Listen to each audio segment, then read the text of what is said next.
All right, thank you very much. Let me call the December 3rd Manhattan Beach City Council meeting to order at 6 p.m. And we are so lucky tonight to have your Robinson Riptide here to help us lead the Pledge of Allegiance. So if Bella Shaby could come down.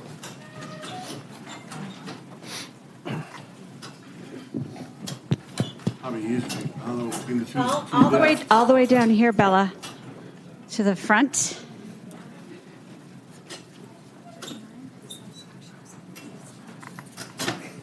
Okay, I'm going to hand you the microphone, and you know what to say, right? And the flag's there, so you'll. I believe in you. Place your right hand over your heart. Ready? Begin. I pledge allegiance to the flag of the United States of America, to one republic which stands one nation under God, indivisible, with liberty and justice for all. All right. Stay up here. All right. It's okay. You can clap for that. Now, can your parents see you? You have a bird's clear eye view, right? All right. So, Bella, so tell us who is here in the audience that is here for you? Miss Scott, Miss Cavallero, my mom, and my dad. All right. Excellent. We're going to have Miss Scott come down and tell us why you are here leading us in the pledge. And Ms. Cavallero, you can come down as well. Hi, good evening, and thank you for having us here. At Robinson, we're fortunate to have a student body that is responsible, inclusive, kind, and respectful.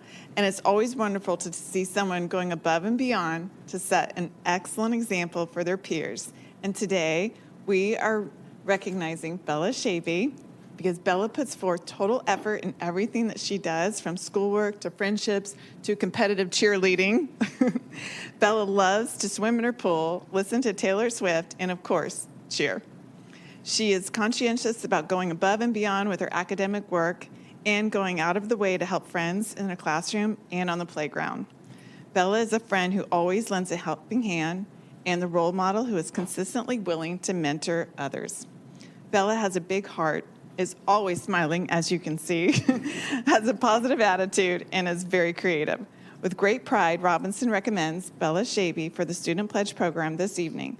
Bella, we congratulate you for serving as an exemplary role model for your fellow Robinson Riptides. Congratulations.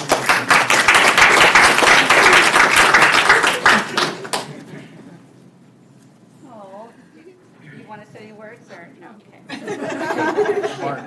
Yeah, elementary principals and teachers always know it's about the kids, making the kids shine. So, Bella, on behalf of my colleagues, the first of many certificates I'm sure you'll get for outstanding recognition. This is from the City Council, and then also, you got that? Some bling or an official city pen. Pretty exciting. And if I could get my colleagues down here. We're going to do pictures with the teachers. Come on, with the teacher and the principal. We're going to move the chairs because not all of us are. Some of us are vertically challenged. Okay.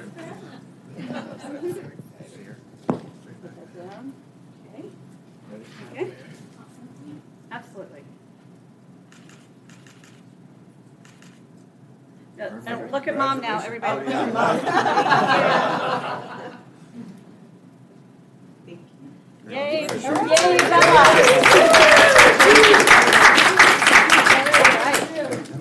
You get a pen? I handled the pen. There's extra for you. No, thank you. Good teamwork. Is it a ceremony? That's it. I'm just making sure.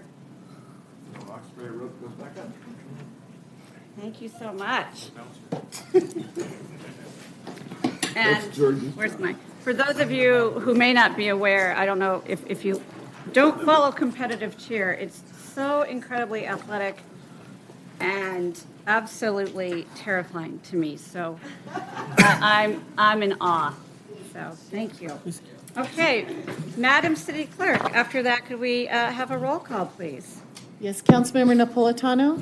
Still here. Councilmember Montgomery. Ditto. Councilmember Franklin. Here. Mayor Pro Tem Lesser. Here. Mayor Howard. Present. Thank you very much. Okay, we have no ceremonial calendar items. So at this point, I am looking for an approval of agenda and waiver of full reading of ordinances. Your Honor, I'm going to pull number 8. Okay, so with the exception of item number 8, we have a motion by Councilmember Montgomery, seconded by Mayor Pro Tem Lesser, and you accept it with the exception of 8. I do. Okay. Please remind me. Motion passes 5-0. Excellent. All right, we're going to move up to City Council and Community Organization announcements. We will turn to the public first, if there are any announcements from the community. Hello, Josh. Hi. Good evening, Mayor, members of the council. My name is Josh Murray. I am here on behalf of Manhattan Beach Library. Children ages 5 to 12 and their parent or caregiver are invited to join us for a very special puppet show to find out who framed the Big Bad Wolf on Saturday, December 14th from 11 a.m. to noon. What a mess. Someone just blew down the Three Little Pigs house again. Who could have done it? Well, we're going to have to find out. And that'll be on Saturday, December 14th from 11 a.m. to noon. I thank you for your time. I thank you, and I love that you chuckled at that little written joke there. Because Bobby Bell. Hello. Honorable Mayor, Mayor Pro Tem, City Council members, city officials, Mr. Lee. My name is Bobby Bell. I am your recycling educator for the beautiful city of Manhattan Beach for WM, previously known as Waste Management, for Mr. Montgomery. Thank you. Just making a reminder to all the commercial business out there of the Certified Green Business Program. It's an excellent program. WM will walk alongside of you, help you walk you through the process. There's a lot of benefits to it, but in my mind, the number one benefit of this program is keeping Manhattan Beach green. We're at the top of that mark. We want to keep it that way. That's all I got. Wishing you guys all a blessed evening. Amy, just let me sit. I have a question. Did you tell us how many we have? Green businesses? We recertify every year. I don't have Okay. a right count, and the lovely Lisa Ryder, our consultant, Yes. is the one who heads that up, and Okay. she's a dynamo. Yeah, it's a really great program. Yeah, Thank you she so is much. awesome. Great. Okay, anyone else for community? Organization, oh, we've got some things happening here. I know you do too, but are you guys, let's let them do it first. Don't fight.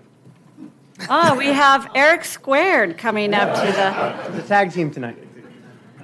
Good evening, Honorable Mayor, members of the City Council. Eric Lee, Public Works Director.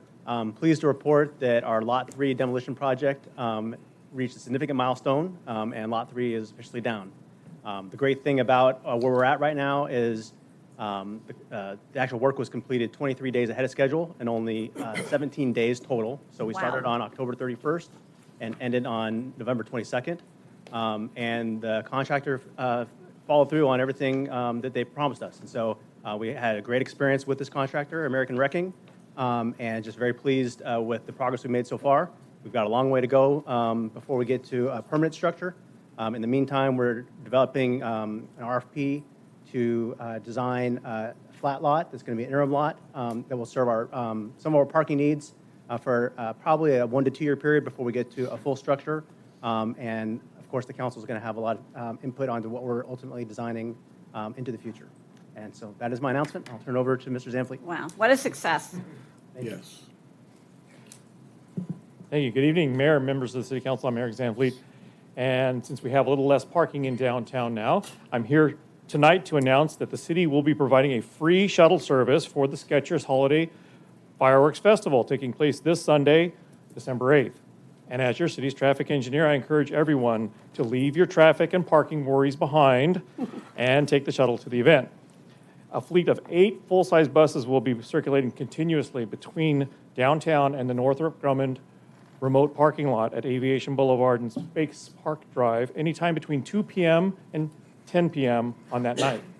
And for those traveling by Lyft or Uber from farther away, you can also drop off at that same parking lot and ride in on the bus.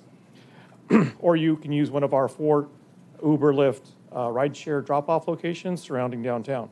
Check out the more details on the city's fireworks shuttle webpage and on the social media sites. Thank you.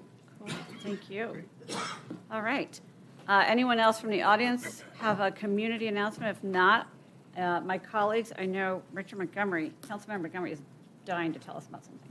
Sure, thank you, Your Honor. Just a reminder, everybody, the 32nd Annual Beach Cities Toy Drive is coming up here on 12/21, and thanks to Lisa, Martha, and our staff, you've seen the boxes that are wrapped already around police and fire and City Hall and all over Hermosa Beach. You'll see them downtown this weekend at the fireworks show. So bring an unwrapped toy from any ages. We'll take them and put them in that box. We're going to have a wrapping party on 12/21, December 21st, in Hermosa Beach Community Center. It starts at 11 a.m. in Hermosa Beach this year. So when you come to the community centers, most of this group here knows, it's not a dressy event, folks. It's casual. You're on the basketball floor. So come as you are, and the restaurants here will feed you, and we'll help you wrap presents. And it ends around 3 o'clock in the afternoon. So it goes out 12 different charities across LA. Most of them are all based here in the South Bay. It's a big event. So Hermosa Beach is here. Appreciate it. Look forward to seeing you all there. Thank you, Your Honor. Any of my other colleagues, before I find out, were there any comments? I'll get, sorry. Go ahead, Joe. Councilmember. I was going to ask, I neglected to ask if there were public community announcements on Zoom. So I just wanted to correct that. Was there anyone on Zoom who wanted a community announcement? There's no request on Zoom. Councilmember Franklin. Okay, great. Well, this afternoon at the strike of noon, I was pleased and honored to witness the swearing in of Nathan Hockman, our new county district attorney. I would encourage everybody. I know everybody didn't vote for him, but the majority did in the county, and so he's going to be our county prosecutor. Right? No, it's prosecuting attorney for the next 4 years. He's got a very aggressive platform. He is not into mass incarceration. He really does believe in diversion and helping people get out of, life of crime. So, but one of the things that he did, that he promised he was going to do, is he struck all the special directives that we've been fighting so hard about, including 2007 misdemeanor case management. So they are rescinded in their entirety, all the directives, and in its place he enacted what is called the Los Angeles County District Attorney's Office Legal Policies Manual. So that's to take effect today, and that's going to give an outline of all the procedures moving forward in the prosecution of criminal activity. So I want to thank the past council and this council for, first of all, recognizing that there was a problem, trying to work with the then District Attorney Gascon to work them out. It didn't work out, so we effected we voted on a vote of no confidence, and then ultimately we voted to support the recall of George Gascon. And this is just proof that where the ultimate decider is the ballot box. So I just want to let people know and pay attention, or if you're interested, I'm sure there'll be a lot of information being shared with you about his policies and what he hopes to achieve. So thank you. Thank you so much. Thanks for attending and reporting out so fully. Anyone else from council? Community announcement? All right. Now we go to public comments, which speakers may provide public comment on any matter within the subject matter jurisdiction, including items on the agenda. If you speak on a business item in your public comments now, you won't get a second bite at the apple. So you don't get to also come up and speak during that item. You get 3 minutes per person. Come on down, and then we'll also ask if there are comments on Zoom. Ray. Yes, hi, Ray Joseph. This is something I talked about before, but because from a walk street to the alleys like Bayview, Crest, Ocean, there is very little space, unlike going out to Highland where there's a sidewalk. Just in the last few weeks, I was driving down Bayview and some kid comes running out and I'm slamming on the brakes. And just like a week and a half ago, it was a stroller. And we got to do something because those bushes block the cars from seeing kids coming down, or I didn't even see the parent until, they got into the alley. But some of these, properties, they've got an enormous amount of plants and stuff, and you can't see people coming down the walk streets or up now because of e-bikes, they're going up as well. But I remember when my kid was out there playing all the time, one time he chased the football and like, oh, stop, and he ran and to Bayview got it, and then a few minutes later did the exact same thing, but this time he stopped and the neighbor ran over the ball. So, I mean, it's not a matter of if, it's a matter of when. Some kids can get hit. And it just breaks my heart. But I see kids riding bikes and skateboards and everything and running and whatever down the walk streets all the time. And, I'm very conscious, aware of it when I drive down them. But, and then also there are areas of Bayview and Crest that are very narrow. So if someone comes out, you don't have any maneuvering space either. Okay. So we should do something to make sure that people keep everything down where it should be, so that way drivers can see, and also the pedestrians would see the cars too. So, thank you. Thank you.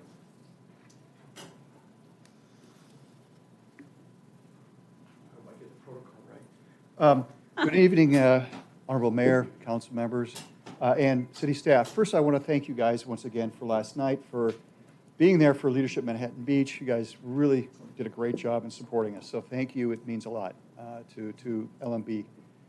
Second item is for consent calendar, item number 7.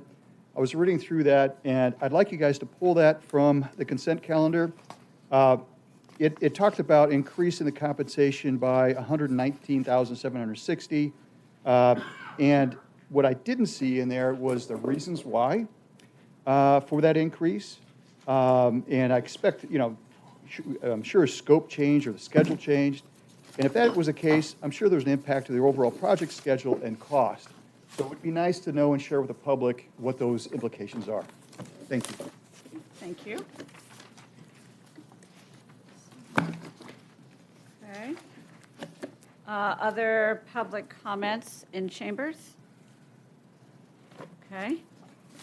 All right. Are there any public comments on Zoom? No request on Zoom. Okay, thank you. Close public comments. Sorry, let me go back to my agenda. No agenda. Let's see. Okay, so now moving on to the consent calendar. Is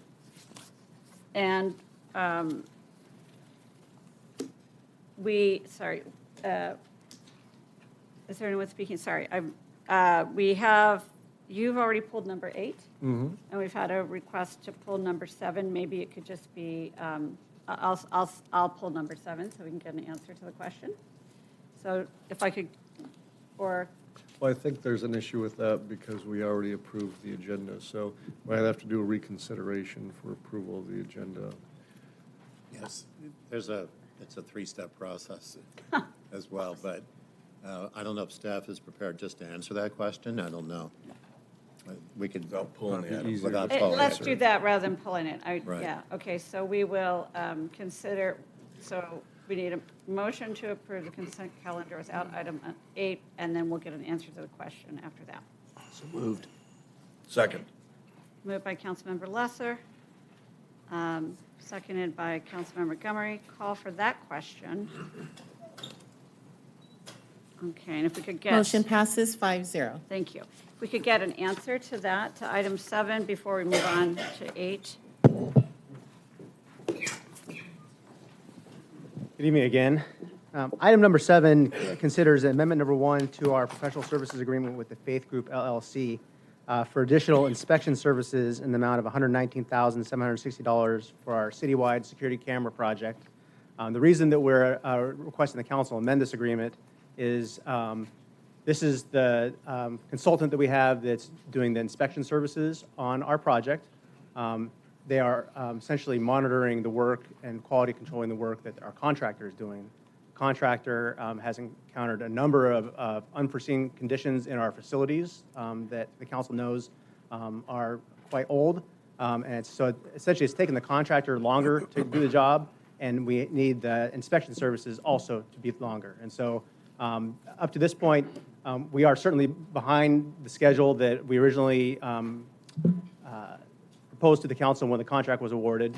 The Faith Group has been able to rearrange its schedule to accommodate some delay, but we're at the point where we're out of funds in that contract, and we need to keep them on to help continuity of the project.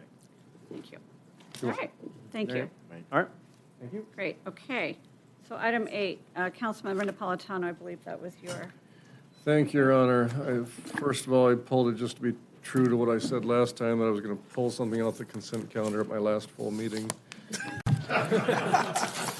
And then the other was to get an update, which was already provided, so move to approve. Well, okay. All right, it's been actually moved by Councilmember Franklin, seconded by Councilmember Montgomery. Can I make a comment about how well the Lot 3 demolition went and how happy you are? It went well, and I'm happy. There you go. But I guess, so how long until we have a surface parking lot there? We're thinking May. May for a surface parking lot. Okay. Great, I'm going to open it up to public comments. Public comments, is there anyone either in chambers or on Zoom who would like to comment on consent calendar item number 8? No one on Zoom? No request on Zoom. All right. So I call for the question.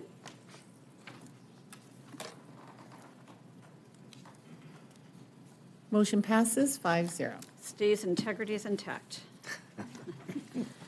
as far as we know. All right, moving on. We have no public hearing items. We're moving on to general business. All right.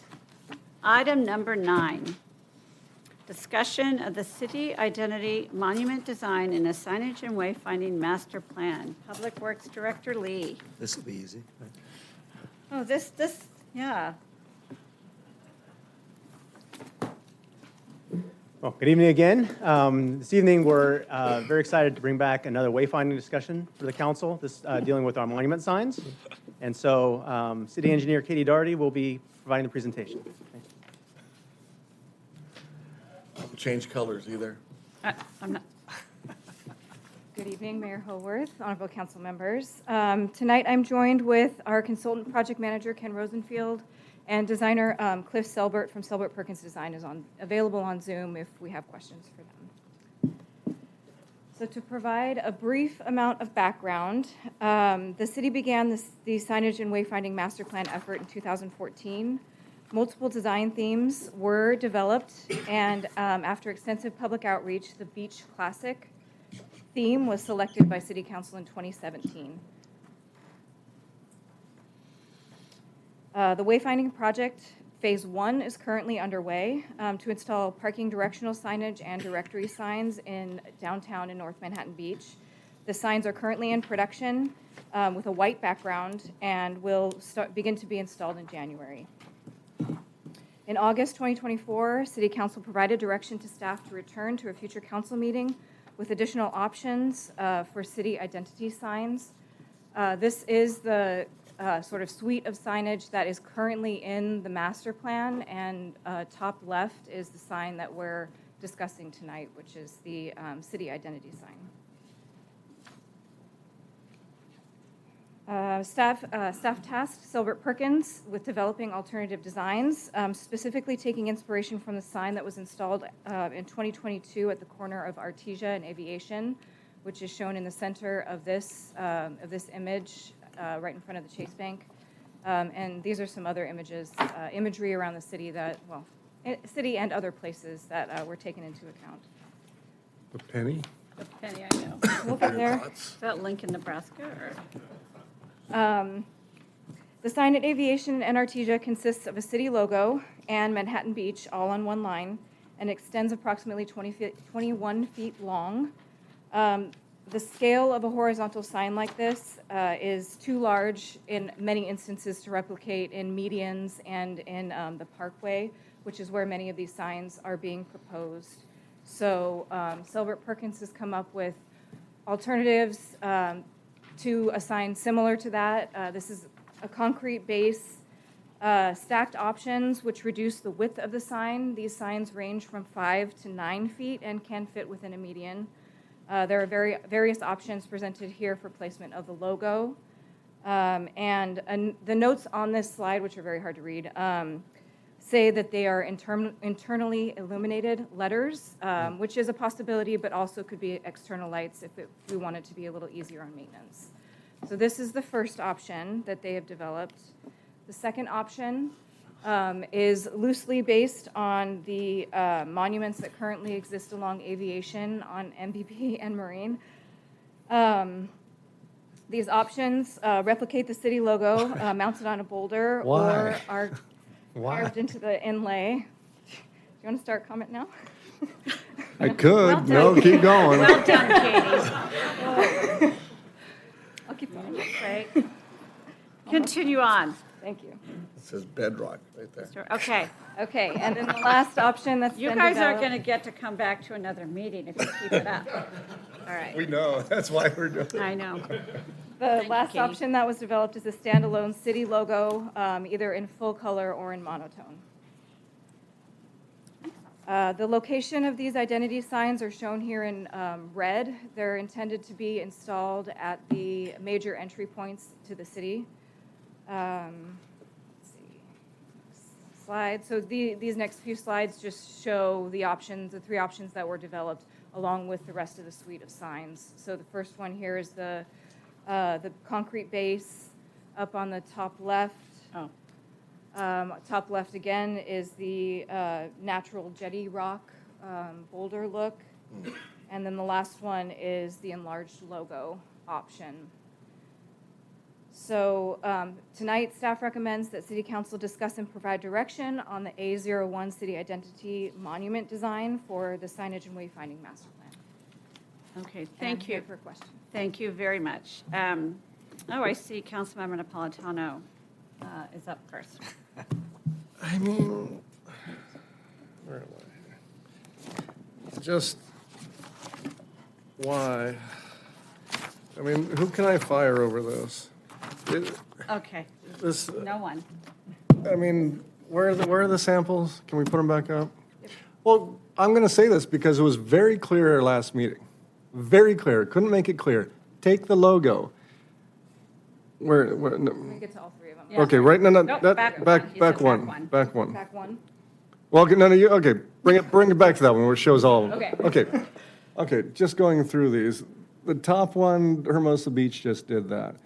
The middle one, the rock, nobody asked for a rock. Hate the boulders that are out there now, wish we destroyed them yesterday. They're ugly, they're from bedrock, you can't read them. They're the worst signs in the city, besides all the other signs we have.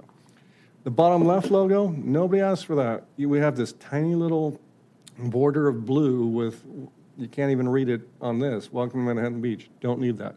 The one on the right, just bring it back to the color logo that it is, Manhattan Beach since 1912, and stick it out at the entrances of the city at that size. That's great. The size is great, but not monotone. Make it like it is. That's all that was asked for at the last meeting that we had on this, and just keep it that way. This constant back and forth, tired of it. Nobody asked for these other alternatives. The only thing that was asked for is take the city seal, make it big, make it round, and put it out there. Thank you, Your Honor. And I have a question before I go to Councilmember Montgomery. The enlarged logo that's at the bottom of that slide, it's the type is too small. Is that like if you had that, but it said "Welcome to Manhattan Beach" since Don't need it. Don't need welcome to Manhattan Oh, Beach. you just want the logo. Just the logo. But the colors, Put a the nice 4 big- colors. Yes, all the colors. Okay. That's what, okay, Take the logo, got it, put it up. got it. Councilmember Montgomery. Thank you, I Honor. just wanted to clarify that. Okay, the one that the Public Works did, the corner of Aviation, Artesia, I thought was my favorite to this point. I wish we'd backlit it at the time, but the way it looks now, it's my favorite one. It almost matches the one that Lundquist did, the corner of Rosecrans in Aviation. You saw what he did there?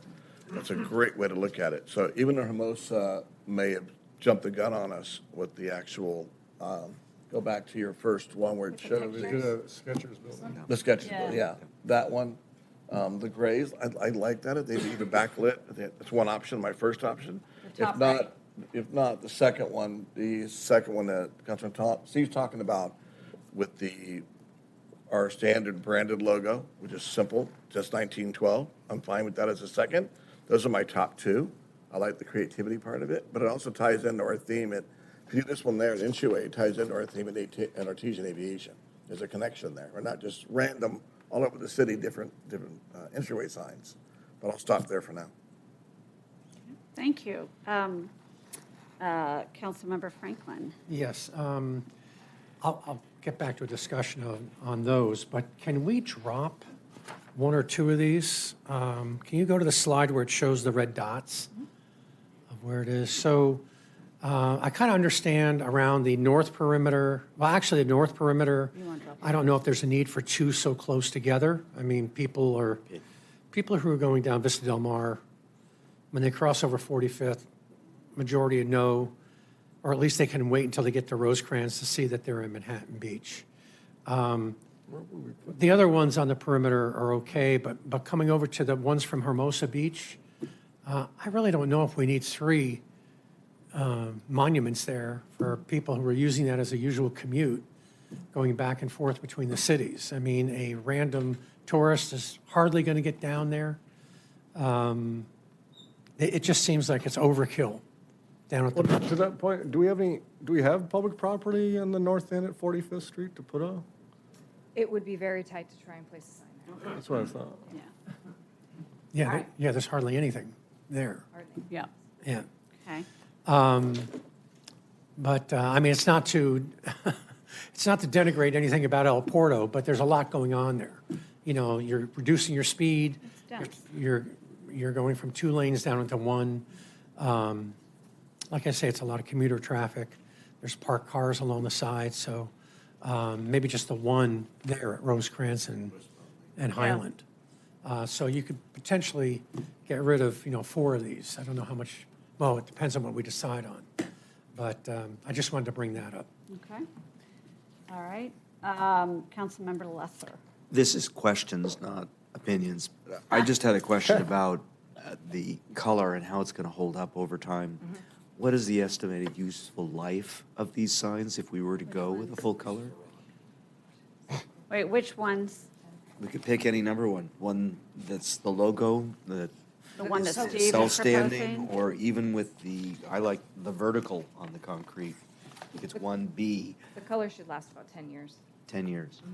Is there any issue with the maintenance of the circle on the 1A, which sticks up above the concrete, that it could be knocked off, and the one that's in Hermosa Beach now, on southbound Sepulveda? I mean, it depends on where they're placed and how vulnerable they are to, I mean, ones on the medians currently get hit from time to time. So, yes, the one with the logo sticking up at the top would be a little bit more difficult. Thank you. That's it for now. Thank you. All right. Thank you. All right. Any other questions? No more questions from my colleagues? Okay, we're going to open it up to public comment and then stick around. Do we have any comments from the public about our wayfinding signage program?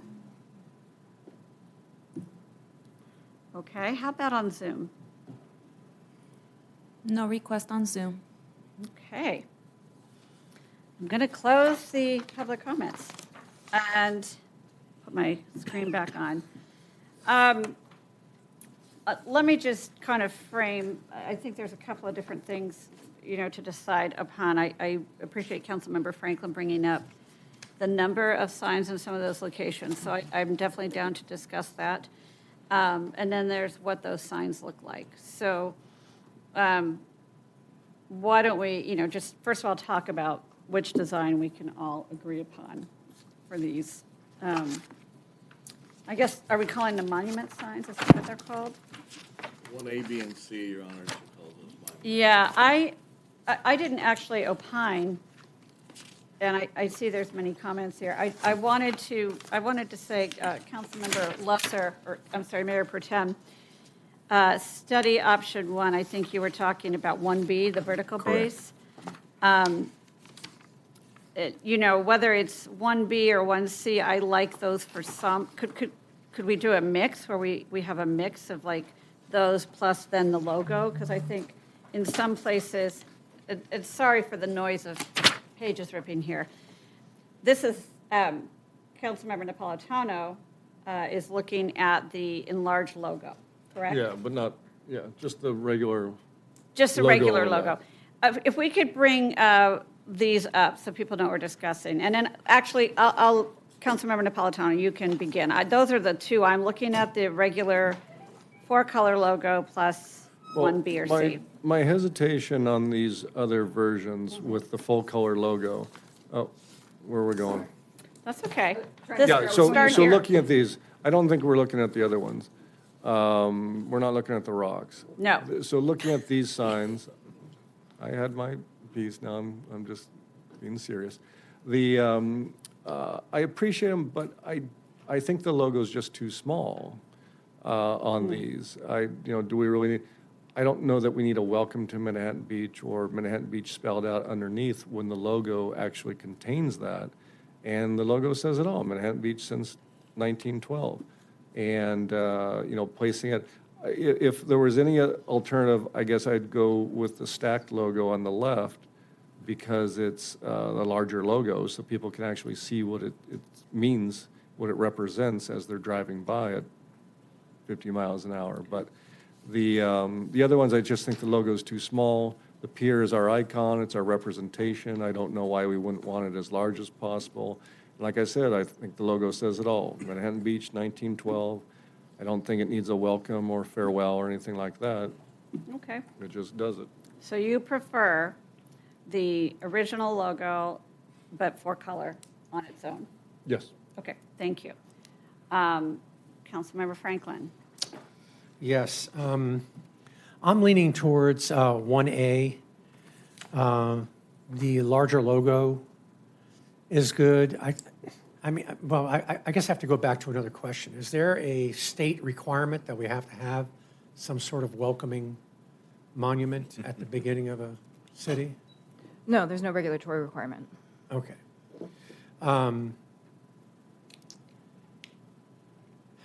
So people coming into town will be seeing that. I think it gives us both sides of what we're looking for, a larger logo and a little bit more solid. I just can't see the logo by itself on the ground. It's going to be obscured by traffic. It's going to be obscured as cars are passing it. There's 3 lanes. The inside lane's going to be able to see it, but the other 2 are not going to be able to see it, the middle lane and the far right lane, or if there's only 2 lanes. So I kind of like that. I like the look at Aviation and Artesia, but I like this look because it does have the color, and people will see that all over town.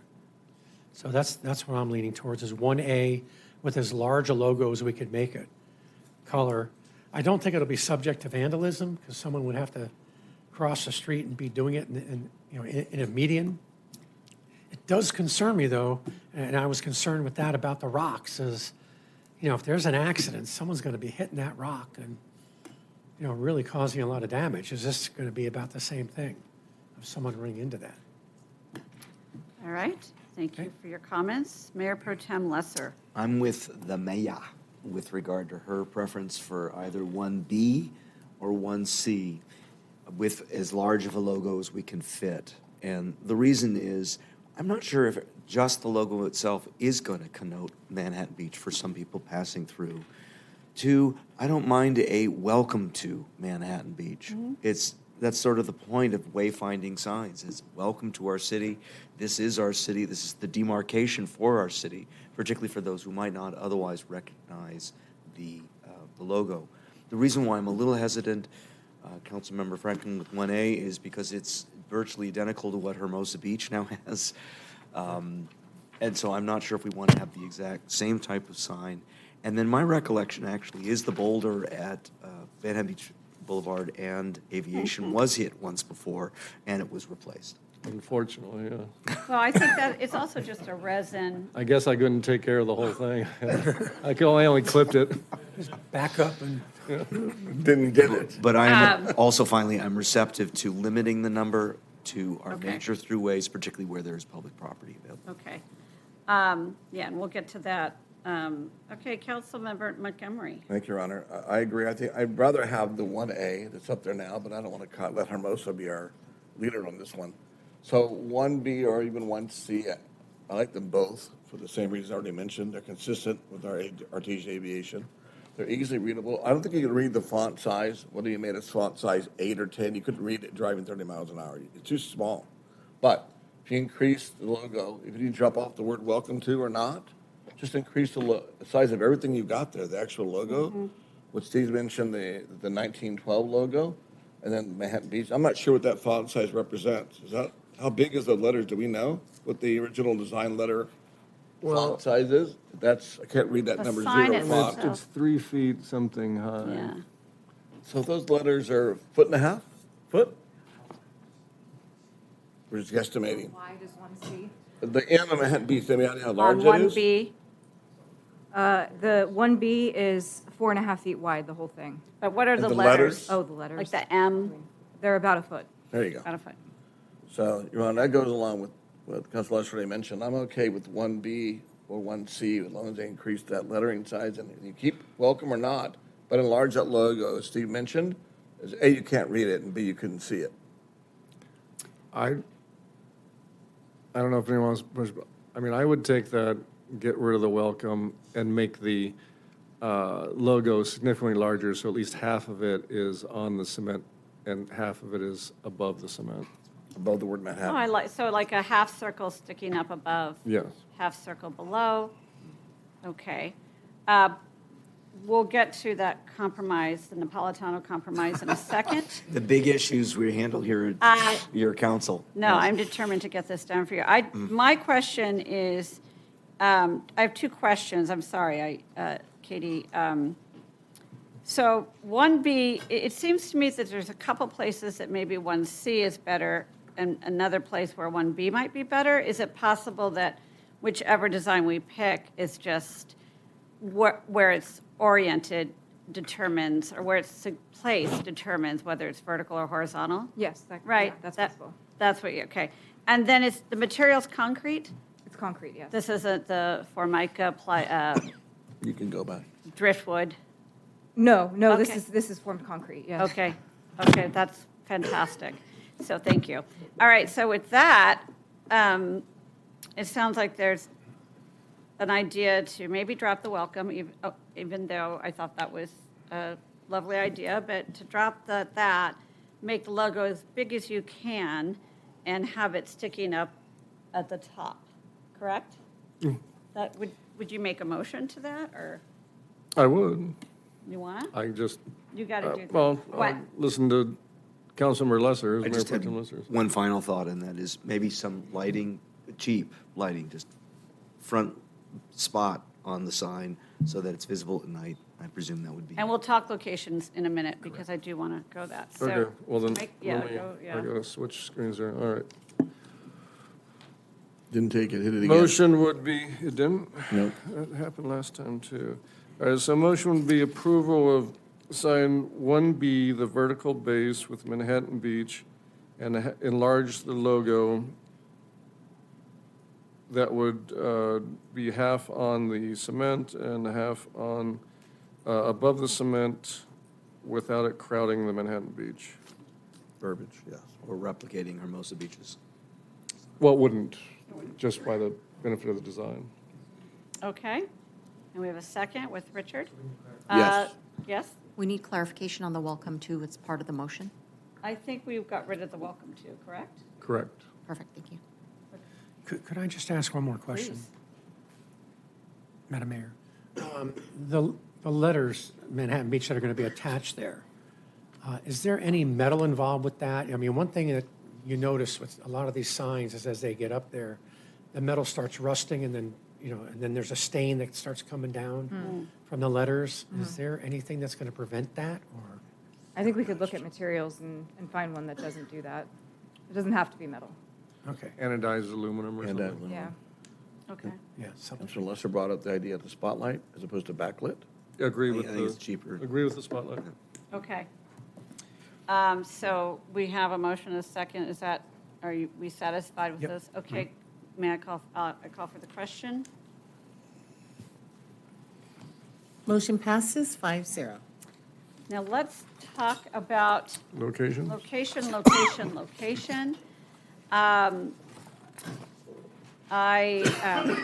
here, let me get, that's, Deja vu all over again. oh, no, we're getting it done. Hello? We're getting it done. I can hardly wait. I can't see, let me see, hold on a second.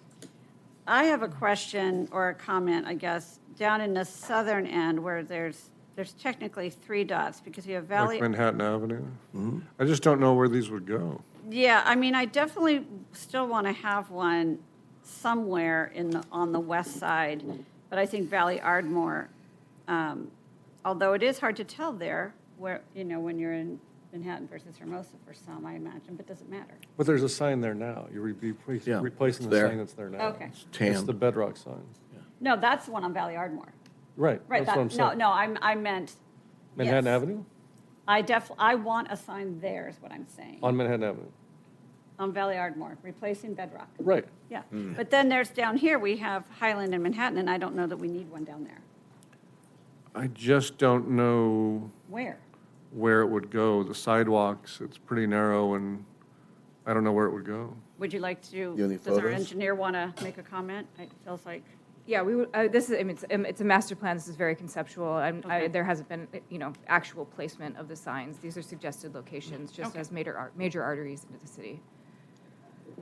okay, I all mean, right. You could put them in the pavement. Like, In the ground? flat.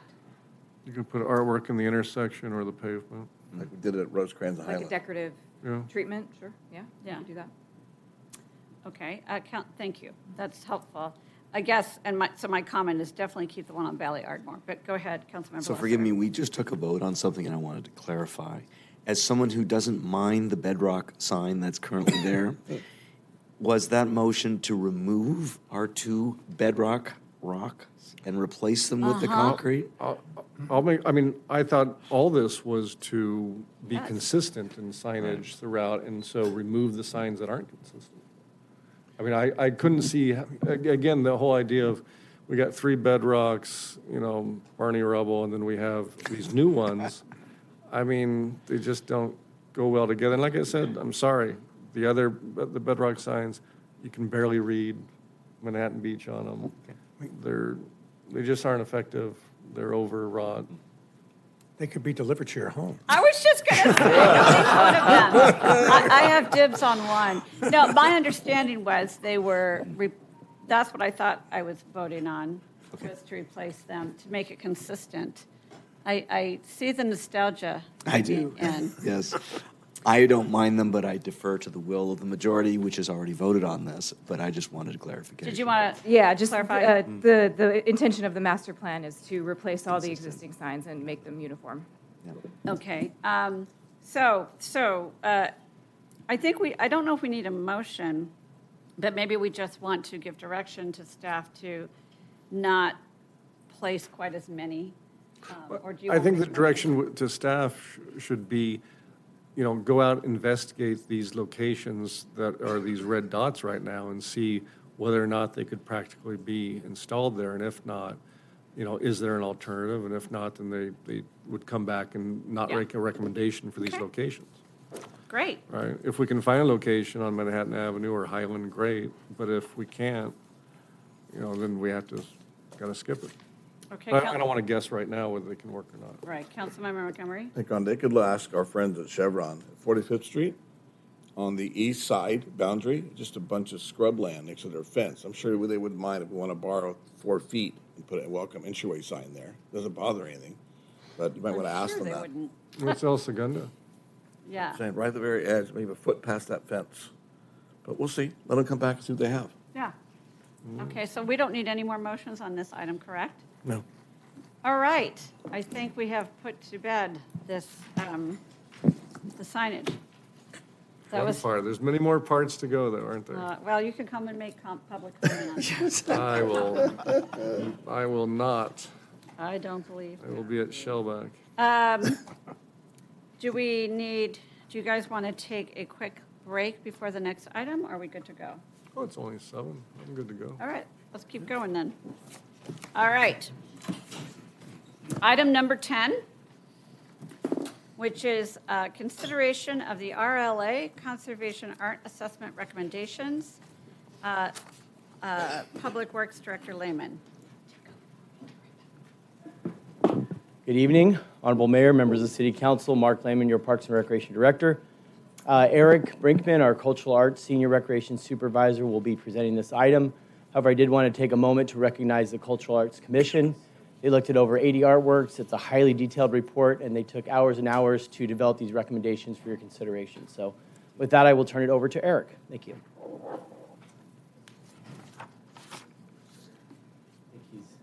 He's reaching out. The RLA gentleman is, Nelson is, I think, going to be logging in, so he's reaching out to him, so I apologize for that. Will the RLA representative be leading the presentation, or is Eric going to? Got it. No, I'll be leading the presentation. Please. All right, good evening, honorable mayors, esteemed members of the City Council. So due to council's interest in conserving the city's public art portfolio, you directed staff to bring this item forward. So if you recall, back in September 19th of 2023, City Council awarded a contract to RLA Conservation to evaluate the city's public art collection. RLA specializes in designing specializes in developing tailored maintenance solutions for public art collections and has worked with a lot of municipalities around the country. So following RLA's evaluation of our public art collection, a comprehensive survey detailing the condition of each artwork, cost estimates of repairs, and a long-term maintenance plan was produced. So the survey provides a structured assessment classifying artworks into 3 categories. So priority 1 artworks have significant damage and pose liability issues. Priority 2 artworks need to be addressed sometime in the next 2 to 4 years. And priority 3 artworks require attention in the next 3 to 5 years. So the Cultural Arts Commission reviewed the survey generated by RLA and determined recommendations for the first round of repairs. Excluding priority 1 artworks, which were automatically part of their recommendations because of the liability concerns surrounding those artworks. So for all of their artworks that were considered, they applied the following criteria to make their decisions. So the first criteria was quick fixes. So these artworks require a minimal investment, but would have a major impact in the overall preservation of the artwork. This could involve moving a sprinkler head or switching a sprinkler from a spray model to a drip model. The second criteria was overall aesthetics. So for these artists, for these artworks, moderate investments could have a major impact in the overall appearance of these artworks. So take example, Lightgate, which just needs a really deep cleaning to get it to looking back up to tip-top shape. And then the final criteria the Cultural Arts Commission used was cultural significance. So these artworks have a greater importance to the community and should be considered sooner rather than later. So for example, the 9/11 memorial. Mm-hmm. So after ranking each artwork on these criteria, the score was tabulated and the following artworks have been recommended by the Cultural Arts Commission. So as Mark mentioned, this evening we have Nelson Hollenquist on the line via Zoom. He's from RLA Associates, and Nelson's going to outline each of the artworks that are being recommended this evening.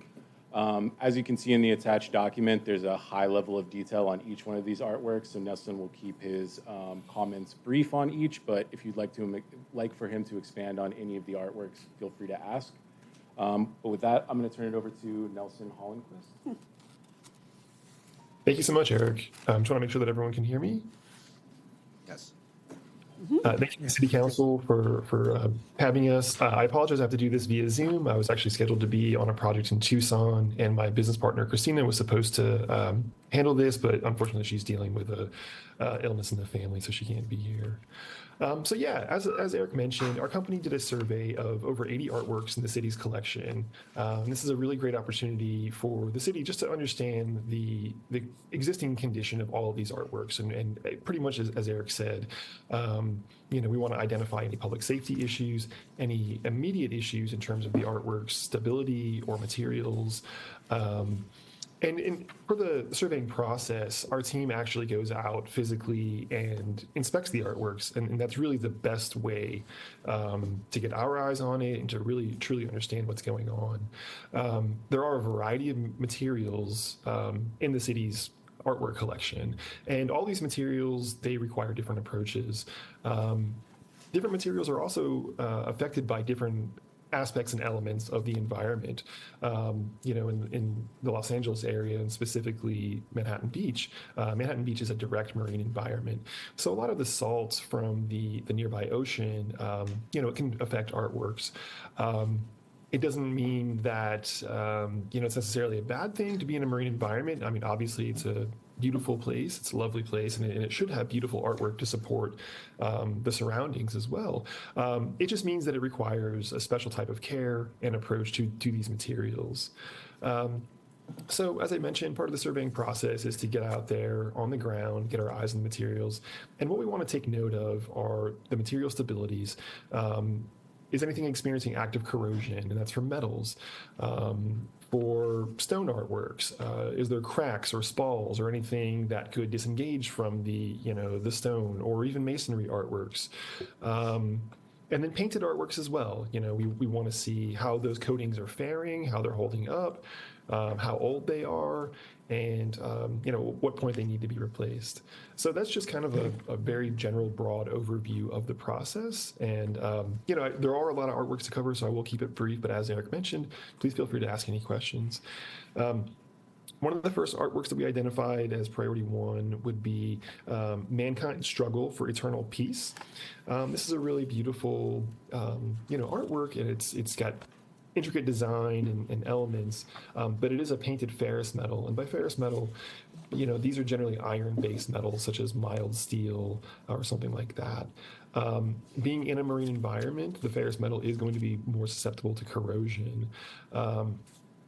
When it's painted and it's not exposed to the chlorides from the ocean and the oxygen in the air and moisture in the surroundings, ferrous metal is fine and it'll fare okay.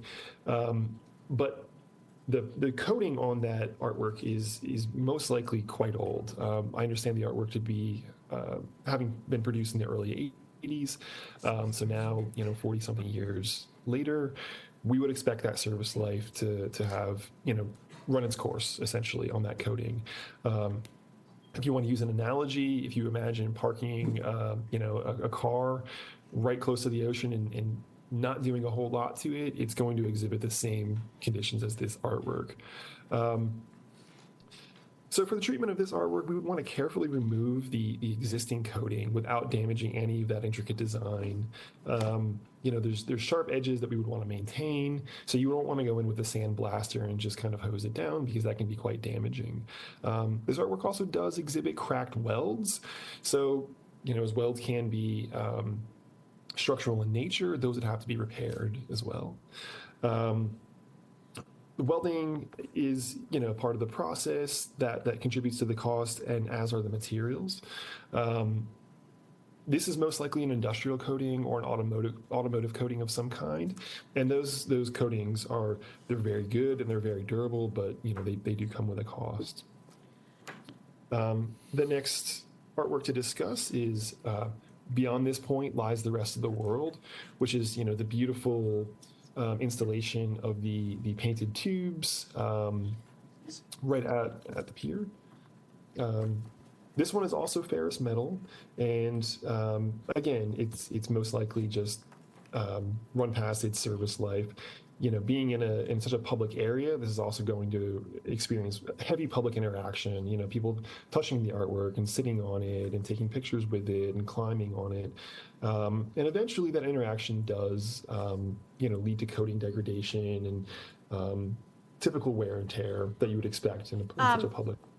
Sir, I want to interrupt you for a second. Director Lehman, are we going to go through every single piece like this? Because I feel like we have the staff report. Maybe we can ask questions about it, because some of the pieces we may not want to, salvage. And so, and it's hard, it's frankly very hard having you on Zoom and not being able to make eye contact and interrupt or ask questions. So I think we need to maybe approach it that way. Like, if we have questions like, oh, why is it this much? Can you explain to me about in priority 2 why this? I think we need to approach it that way. That sounds good. Should we go slide by slide then and just open for questions?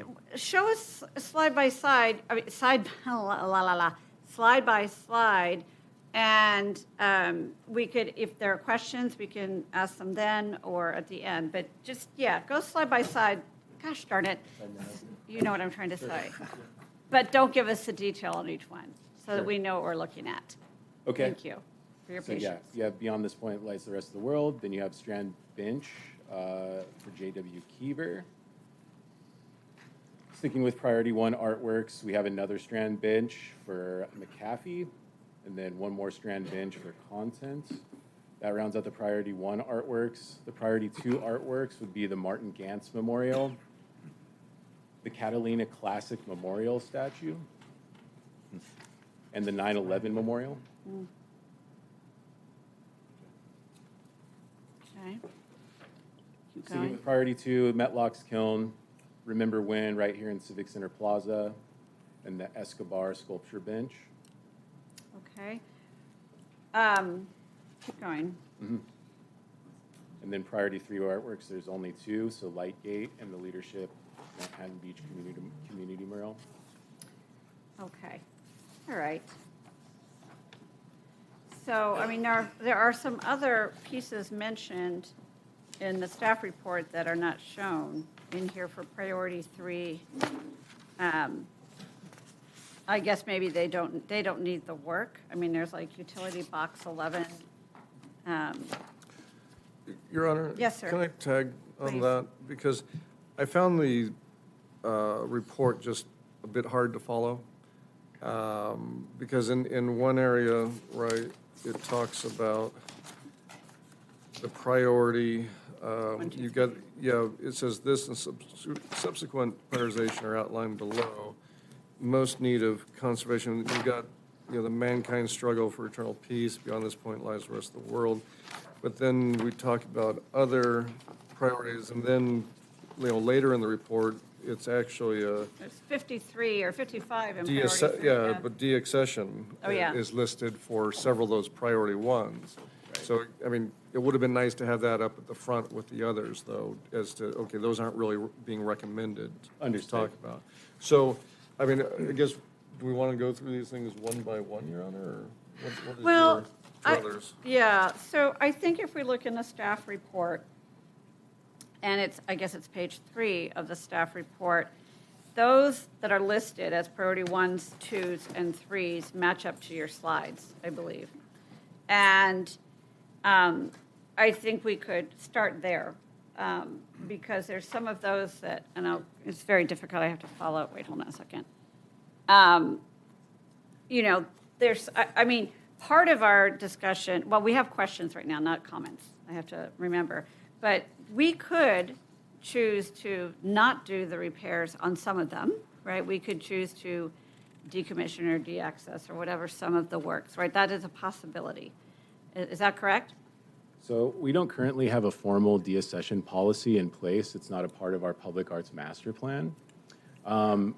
It is up to the city. We own the rights to these artworks. So essentially we could pull them if we wanted to legally. But again, we don't have a formal policy. I thought we changed that when we got rid of the mural out here above the stairwell. So we didn't go through a formal deaccession policy to remove that mural. We just relied on the contract, which gave us the rights to do so. Okay. So that's how I propose. If we look at page 3, I mean, and if we have questions about any of these pieces, I'm gonna start it off. Okay, do it. There Who's gonna gonna go. What page are you looking at then to do this? So it's page 3 of this. 3 and 4 of staff report. It's page 467 of the agenda packet. Eric, I'll start you off. The Kelly Classic Memorial on page 3, it's brand new, 2023. And we got to go back already and fix it? Or was it not done correctly when they installed it? So this recommendation was made by RLA, and essentially it lacks a protective coating on the sculpture that would protect it from this marine environment. So it's basically, it was selected by the Cultural Arts Commission because they wanted to kind of nip it in the bud before it degraded more severely and then became a much higher ticket price later on in the future. Let me rephrase my question. So when they installed it less than a year ago, they didn't think about this? No one brought up, like, hey, look, it's going to marine out, the ocean's right there. We should add more lacquer to it now. So someone forgot to add this? Is it a misstep when they installed it? They being the Catalina Society. At this point happened, we were there. Well, right, and what I don't understand is that, bronze, it will get a patina. Sure. When it's out in the elements, but this same sculptor did the Maestro Brothers in front of the Seaside Lagoon, and so that has a coating that this one doesn't? Because Well, we don't that one know. doesn't show any. Well, I just, that goes to the question of why is this on here and weathering compared to those that aren't weathering? So that's one. Did Circle we miss that a one. step in the? I know it's priority 2, but it'll become a priority 1 if we don't get to it. So we're going to fix it while we're Did still. you have a question you want him to answer, though? That's one question. The second one was the Leadership Manhattan Beach, again, 2022. Yeah. To read the comments, it requires redirection of the sprinklers. We didn't think about that at the time, going back on it. So it's like we're installing it, but someone forgot to check the box and go, hey, look, we might want to move the sprinkler in a different direction now, 2 years ago, and not seeing it today. But I assume RLA went through it and said, hey, whatever the reason was, didn't get fixed. This is your fix-it list. Pretty much, right? Okay. Fair enough. I'll stop there. Okay. Did you have an answer, though, for the Catalina, to Councilmember Napolitano's point, if it's bronze, why would we put lacquer on it? Isn't that supposed to age? So I would defer to Nelson on this Okay. because he's the area specialist on this. Let's so do it. If Nelson's on the line, if you could describe that. Yeah, absolutely. Lacquer is an appropriate coating for bronze, especially in such a direct marine environment as that artwork, which is in very close proximity to the ocean. While bronze does develop a patina, it also can develop destructive corrosion if left untreated and not cared for. Okay. While a patina or verdigris is a very nice stable green that develops naturally in a direct harsh marine environment, you can get bronze disease, and that's destructive, and it's more of a dimensional green corrosion that would exist on the surface, and that is Right. why we recommended to do a passivation treatment on that particular sculpture as well Right. as on lacquer. Great, thank you. Okay. Are there other questions for staff on any of these? Richard or Councilmember, Montgomery, start us off. Maybe it's a bigger question, if I might, Mayor. Please. And that is, the Cultural Arts Commission has made recommendations. And tonight, we are being asked to dispense monies from our public arts trust funds before we might have to give them back. Mm-hmm. And we have these projects. So staff, as I understand it, is looking for direction of how we might want to vary from the Cultural Arts Commission's recommendations. Is that what you're looking for? Well, yeah, it's either approve the recommendations, the 12 recommendations, or reprioritize. Great. Okay. Thank you. All right, Councilmember Napolitano. Well, like I said, I think, Mayor, I think you framed it at the beginning. I think it takes a broader discussion here of not just the mission, but the meaning of these art pieces. And some of them are not meant to last forever. I think that when we started off with utility box wrappings, right, they're wrappings. What do they cost? $2,000? And yet we want to spend $2,500 to maintain them. Doesn't make sense to me. It seems like those are something that we want to rotate new ones in on a constant basis because it's just a wrap. It's not like an artwork in the sense that they're painting directly. I think maybe one or two are painting directly, but the rest are wraps. And so we would just do a new wrap and either open it up for new designs or use some of the ones that we already have again, or historical photos or whatever. But I don't think those were ever meant to be maintained for long periods of time as much as they run their useful life, and then we say bye to them. And frankly, I would look at some of these other projects, which I think some of the recommendations are consistent with, regarding the strand benches. I mean, I'm going to speak a little heresy here, but I think it's time to let the strand benches go. It was an idea of memorial that people came, but then it got just out of hand where just people who could afford it could then memorialize their loved ones as opposed to people who couldn't afford it. And then we came up with some kind of wacky designs and impractical ones for that environment. Some that collect water and hold it, which is damaging them now. Some that face the ocean and don't at the same time. And I think we could look at all these things and do a better job at them. But I think we need to, that's why I would individually discuss some of these pieces. Yeah. So that we can decide whether they're worth doing or not. Because I would move some up from the second priority Same. list to the first priority, especially the 9/11 memorial. To me, having been out there numerous times and seeing the cracks and everything, that needs more work and quicker than some of these other things.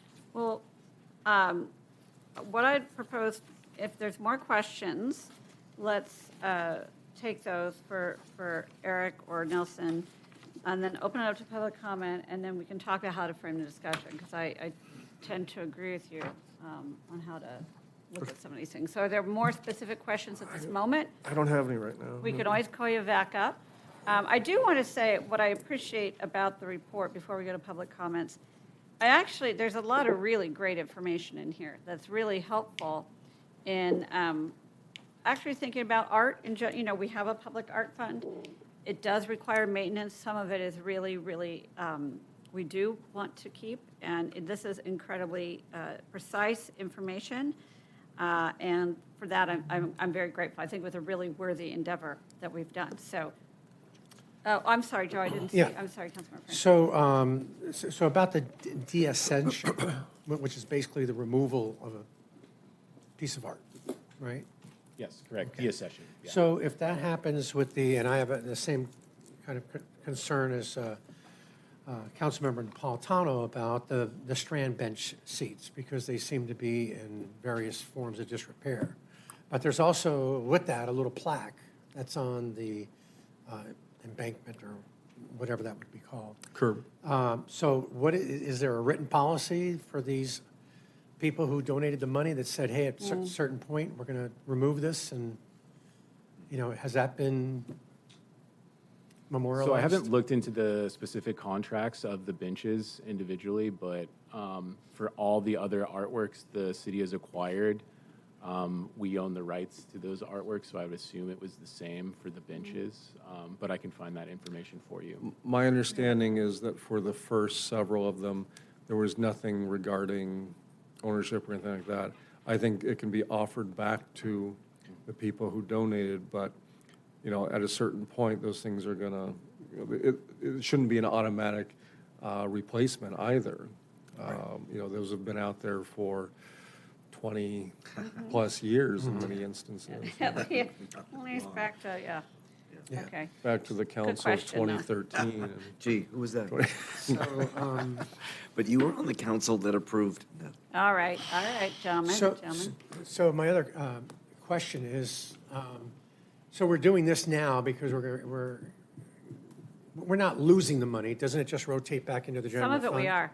No. There's We're not 70 losing. There's 77,000 we could lose if we don't spend it before the end of the year, or designate it to be spent. For the allocated. Yes. Okay, but where does it go? But the original people that we charged. Back to the.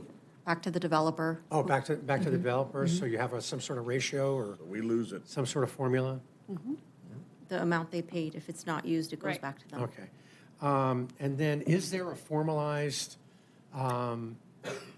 accounting or formula for the maintenance of the art pieces so that we kind of know this is what we're evaluating to spend, but we have to make sure we keep this much in reserve for maintenance? Has that ever been done? So you're asking that- if there's a dedicated budget for maintenance currently? Yes. Yeah, there's not. There's none, no. There's none. So that hasn't been looked at? No. Because I would just This is starting the imagine- conversation now. Right. Yeah. Mhm. Okay. That's why it's important. All too. right. And do we know about how much money goes in every year to the fund in the form of taxes and fees? It all depends on how many large-scale projects get approved. So if you have a year where you've approved 2 larger-scale projects, because I believe it's 1% of the cost of the building permit fees from the projects that gets dedicated to public art. So larger scale, so it's not necessarily homes, it's Your senior housing also facility. buildings, my senior. Well, homes What? go We'll be sure to into it. dedicate it to Commercial you. projects, so. Homes, yes. Not homes. Not homes. It's Oh, homes commercial. go- Oh, it It's is commercial commercial, development. sorry, my mistake. Oh, 4 so it's units only or above. commercial, not residential? It's 4 units and above. It's commercial.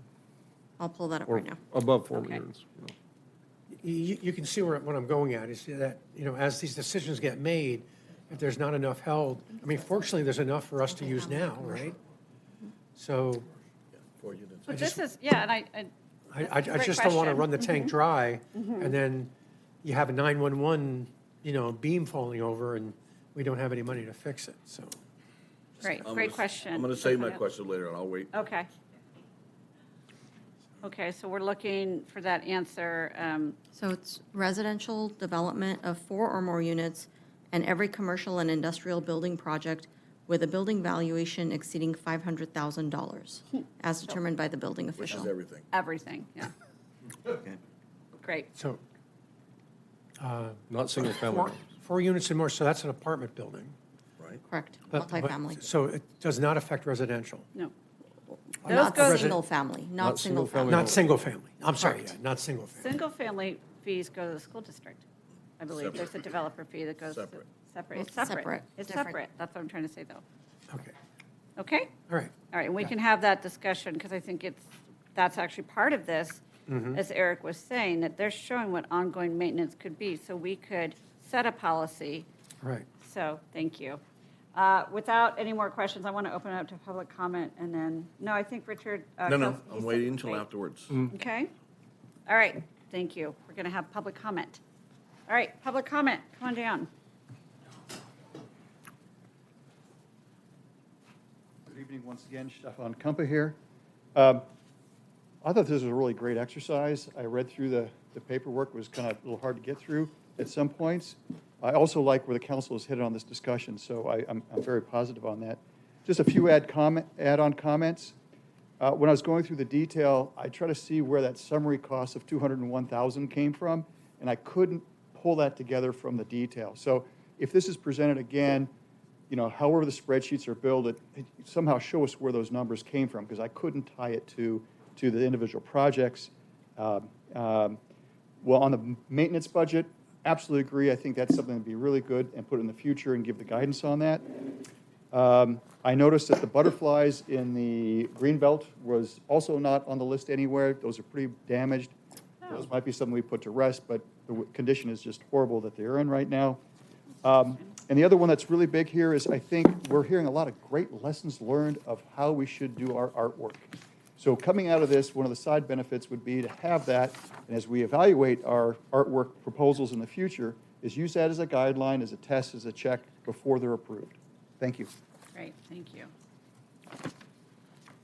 Okay, other public comments here in chambers regarding this? All right, are there any comments on Zoom? No request on Zoom.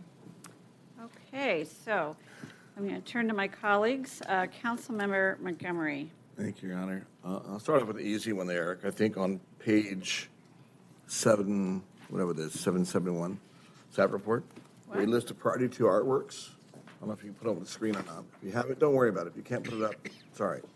I move everything on priority 2 artwork up to number 1. Same. Make it simple. The Killing the Classic, the Martin Gans Memorial, 9/11 Memorial, I agree with Steve. Those aren't even a question in my mind. They should be all ones. Yep. And as far as the benches go, I'd move those to 2 unless they're danger of falling apart. liability issue.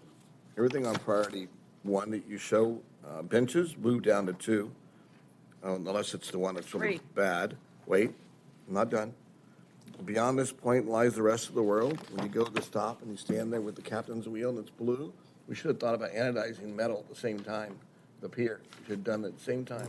I know. You step up at the parking lot across from Shellback, Yeah. and you use his hand to the wheel, we should have anodized that at the same time with the same color to match the pier railings. We didn't do it. I see looking at you. So, something else to think about, but I keep that as a 1. I agree, that's a 1. And then also the mankind struggle, if that's gonna tear that base apart, keep it a 1. Everything else, I'm good with. I agree that we need to have a program, and unfortunately, guessing what the artists are gonna tell you to maintain 20 years ago has no bearing on today. We can have sinking fund and reserves for all maintenance of all artwork. There's no way anyone on this panel can tell you what the artwork's maintenance is going to require 10 years from now or 20 years from now. Forget it. It's not going to happen. But we should have a fund, Joe, to your point. Instead of dipping in every time for the artist fund, PAF, we should have a sinking fund set up for maintenance and then draw out of that and just guess at what it's going to be based on what we're spending. But I think this report that Arlie did gives us the basis going forward on what to put aside on maintenance. And to Steve's point too, the boxes that Mayor Herwith wanted us to do years ago, the utility wrap boxes, like I'm in that business. You wrap for a temporary period and you rip them off like a Band-Aid. They don't stay permanent, folks. Rip them off, put new ones up there. And that's really it. I'll stop there. Well said. Councilmember Napolitano. I'm going to take a little different approach, knowing some of the histories. Mankind's struggle for eternal peace. This is another one I would say, take it away, melt it down, and reuse it. And I say that half jokingly, only because the serious side is, this is a guy who was nice at the time, but he was a welder artist who did several of these, gave one to each of the city. I think El Segundo has one or 2. We've got the one. Nobody knew what to do with it when it was donated to us. People would spray paint it and graffiti it. It was red, white, and blue at one time for the bicentennial year. It was actually from the 70s. I think a former mayor who lives close to the beach did a few things. And so they finally decided, where can we put it where it's out of the way? And that was in front of the post office, and it's been there ever since. As a piece of art, though, the title is a whole lot bigger than the piece itself. There's a big shoes to fill. Mankind's struggle. I don't think the actual piece and the metalwork itself has anything to do with mankind's struggle for eternal peace. I would decommission this one and send it away. It's not worth the $16,350 fix or annual maintenance to it. It just isn't. Beyond this point lies the rest of the world. That's where Mark Howarth holds up Amy as if it was the Titanic from now and then. And just for that reason, we should probably keep it. But so I'm fine. So on November 14th, they can make that happen. But I'm fine with that. Does need to be redone. I agree that the same folks who did the railing for the pier, we should look at them as to where they can recreate that in anodized aluminum rather than, I mean, I don't know what this is for, the 23,000 in terms of, are we just redoing what's there, or are we going to try and fix it? It's not worth the fix, just like the pier railings. I think we can get the same folks to do it, and we should look at that. And then I would move the other folks up. The 9/11 I would move up. The Martin Gans Memorial I would move up. Kettering Classic, you know, it's worth a look. I'm not entirely sold that, 6 months into it, we need to put lacquer. I would frankly go back to Mr. Barella and ask, why it's he didn't do that, or as part of the initial installation, and why the comparison to the Maestro brothers, who aren't weathering like ours are, and whether or not he has any responsibility there. Some of these other things, again, I think that the benches, I agree with the idea of the wraps on the any of the utility boxes, just tear it off and put on a new one. And then some of these other things, the strand benches, I think their time, to me, it's not, I appreciate that you're recommending decommission them. Frankly, I think this city should make a decision to remove them all, offer them back to the people who made the donations. If they don't want them, it's time to replace them. Some of them are very impractical. Some of them are their own worst enemy in terms of weatherization and decay.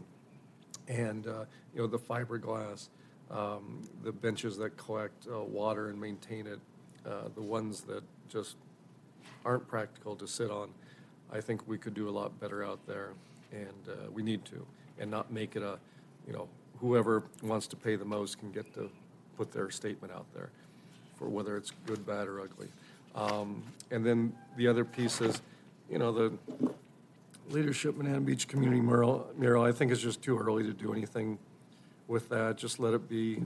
That's another one that in a couple years, somebody, some other group can come up with a painting out there. School district, students, Kiwanis, Rotary, whoever wants to do it. But I hesitate to take the sprinklers and turn them on the public on the sidewalk rather than how it's now where you're going against the wall. That's just the nature of these things. Just like the mural in the parking lot across the way, it's not meant to last forever. And that's why we have this ongoing fund. Keep going, sorry. No, that's it. That's it. I mean, we could do drip sprinklers and irrigation. I mean. I hate to, oh, yeah, we could. I also would put the Metlocks kiln higher on the list as well. I think that that's, Yep. now that it's working, because it didn't work for years, now it's working, a lot of people hang out there by it.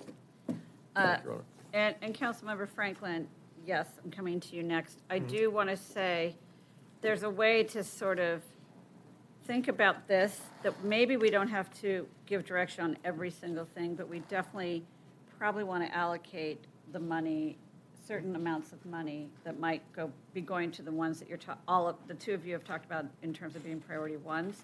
So that I don't feel the pressure to opine on every single one of these. But this is a good discussion, Councilmember Franklin. Okay. I would also take a look at the popularity of the pieces. Like beyond this point lies the rest of the world. I mean, it's probably in more Instagrams. Oh yeah. Than anything. It's just it's such a terrific piece, as well as I don't see anything about the ground. The ground seems to be okay. The little bronze pieces that are there, the compass. Mm-hmm. But it's a spectacular on both parking lots. So something like that, I think we should keep fit. The benches, it's sad to me because families, it means something to them. But it was a case of money and opportunity there to do that, and we need to kind of sort of equalize that, I feel. 9/11 Memorial, right away. Do something there. The Martin Gantz, I didn't realize that there was that much damage to the cement around there.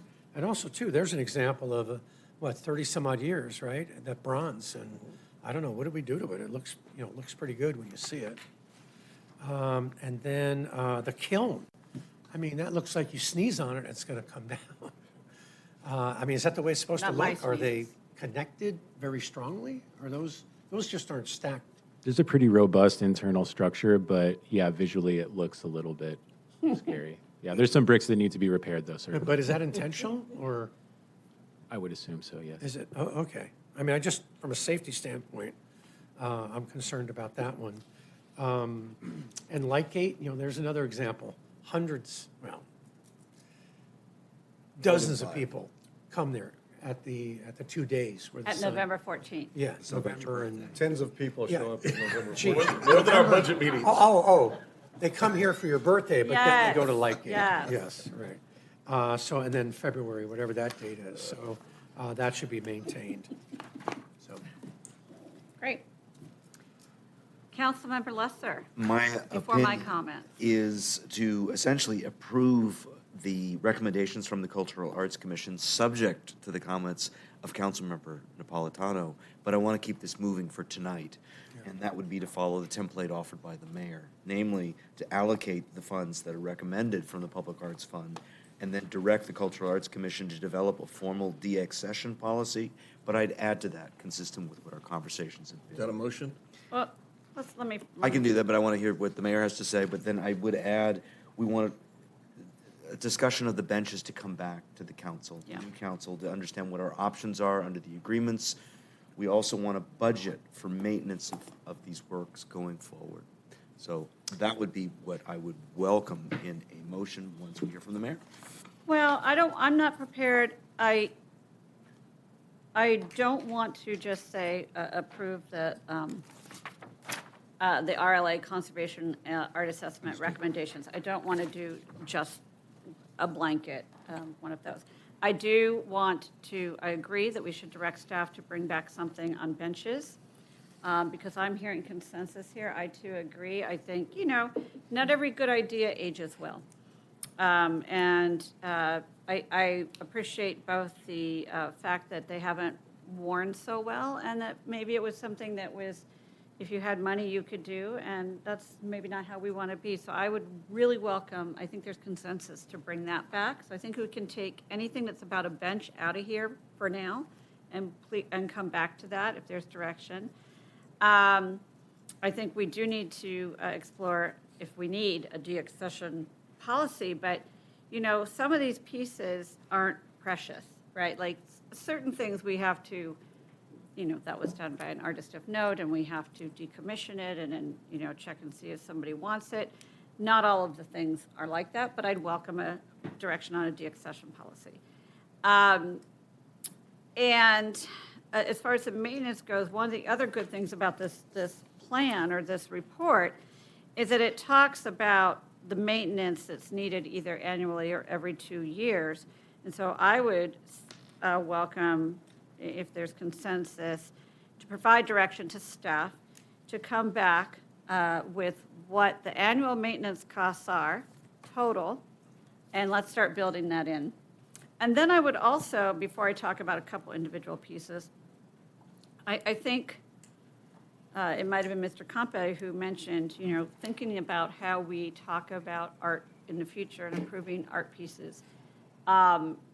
It might be, it will cost some money, but each time we get close to making a decision on a piece of public art, it might be worthy bringing in a consultant like this who specializes in art conservation to analyze it, because a lot of times the artist may not actually understand how things wear, and there's a few too many mistakes, if you will, or a few too many oversights, whether it's sprinklers facing the wrong way, whether it's certain, is the bronze treated properly, and our staff may have, to the best of their ability, made the right decision, but we may want to consider that. Specifically, I agree with both, and I'm not sure if you guys said it as well, the comments from council members Napolitano and Montgomery about their priorities. I would absolutely do 9/11 Memorial, Catalina Classic, Martin Gans, and beyond this point as priority number 1. And I also agree with Metlock's Kiln, and I'd add in my birthday statue as well. That's Lightgate. It's a joke, but whatever. And then I think when you add those up, they kind of come to an amount to allocate that we could allocate tonight so that we don't lose that funding. And then we could have a further discussion about some of the other pieces. Completely agree that we should never, ever consider wrapped utility boxes as precious pieces of art that we need to repair. That just gets rewrapped. Also, the butterflies were in there. Mr. Campe, the butterflies are... They are I there. thought they were priority 3, though. They're priority 3, and not every priority 3 was in the slideshow, so just so you know, because they do need work. But for now, that's what I'd be comfortable with. So there's a couple different motions, if you will, in there, or direction. And it adds up more than the 70,000. Which is fine. Yeah. I just don't want it, you don't want to let the money, Right. leave money on the table, as they say. So, We'll make that a motion. yeah. I support that. Oh, golly.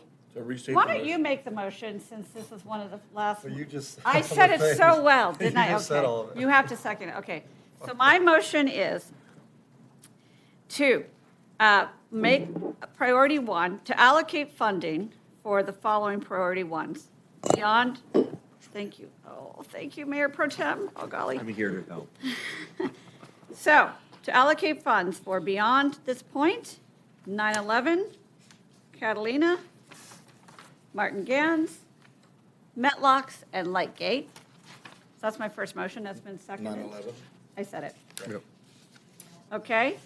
Any further discussion to that before I'm going to bifurcate these? Yeah? Can we just see, does staff have any questions about the motion? But do you want to take out the benches? And then- I'm getting to all that. Oh, okay. I'm just, right now, I'm allocating just for Okay. those things. By I'm name. waiting. Okay. Yeah, we wanted to make sure we wrote down all of those so we can allocate properly. So- 9/11, Catalina, Martin Gans, Metlocks, and Lightgate. Okay, beyond this point, that's priority one. That's 9/11, Catalina Classic, Martin Gans, Metlocks Kiln, and Lightgate. Got it. So that's the first motion, and it's been seconded. Call for the question. Motion passes 5-0. And then, do we need a motion, or can we just give direction to bring back something on the benches? Direction's fine. So is the direction clear? So don't spend any money on the benches right now. Come back to us with, what would it mean if we wanted to take them all out and some options? Can I make one sort of Please. friendly suggestion to the extent that this is direction? I would also be curious to what extent there's a liability issue with certain of these benches. One of the pictures is concerning. Is this something that you're concerned about that we need to take more immediate action on with the benches? So you're asking me? For the report, when it comes back, is there immediate action that council should take regarding coming to a determination on what to do with the benches, particularly if certain repairs are needed so someone doesn't get hurt? Councilman Montgomery? Thank you, Your Honor. The history here, folks, is that every council, we've done it many times, and these guys have done it many times. Every council debates public art every 4 years. So you're seeing art that's gone back longer than, well, Steve, all the way to today. And we made some poor art choices, public art. We'll admit it. We've seen some terrible decisions. You go, what were they thinking? Sometimes you just make decisions at 2 o'clock in the morning, your brain's dead, and you make poor art choices decisions. We paid the price for that. The lack of maintenance, we've seen a problem with that, too. Going to utility boxes, I mean, that's a good question. We should put them on a rotation. A year, rip them out, go make new ones in there. Don't try to save them. Some art, as you said, that we shouldn't try to save. We'll come back to you guys. When it gets to a certain point, bring it back to the future council and say, look, you guys want to keep this piece of art or just get rid of it, donate it to someone else or melt it down or what do you want to do with it? That's all future choices. But the guys are going now, you guys, in the future, that's a good baseline going forward. And maintenance, Joe, that'll be on you. Thanks. And so the benches and then direction on, go ahead, Madam Mayor, if I may ask a clarification question for the direction to come back to discuss benches. At that time, does the council want to discuss just the removal of the benches that have the damage, or would you also want to discuss replacement, just so we know what content we're bringing back? Good question. Bring back choices. It's a great question. I think you can't just take them away. No, we have to have a Oh, yeah, replacement. yeah, but it's a question of, are they all? You don't want it 6 months later. They're all the same. Yeah. So come back with some options, but I Yeah. think I'm going to tell you what I think we're telegraphing, and please correct me if I'm wrong. Simple. We're talking, could be cement, it could have a back on it. It's just, Durable. I'm chuckling because I know someone who used to walk on the Strand with a squeegee to be able to take the pools of water off the bench if they wanted to sit at the end of their run. right, that's, the water can't pool. So it's not about if we replace them, if you come back with options, it's not about, these are art pieces. These are benches that wear well. That would be fine. So that's one. Then to Joe's point, I'd like to, I think the Parks and Rec staff, the arts staff should work on a maintenance budget. And the maintenance budget wouldn't include, wrapping things. That's a different piece. I think I think you're going to have to pick out which ones you want to keep.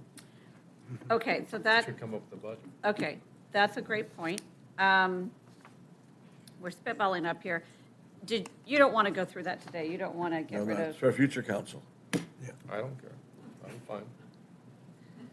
We kind of want to get rid of mankind's struggle for eternal peace. I do. Anyone else want to make a motion for that?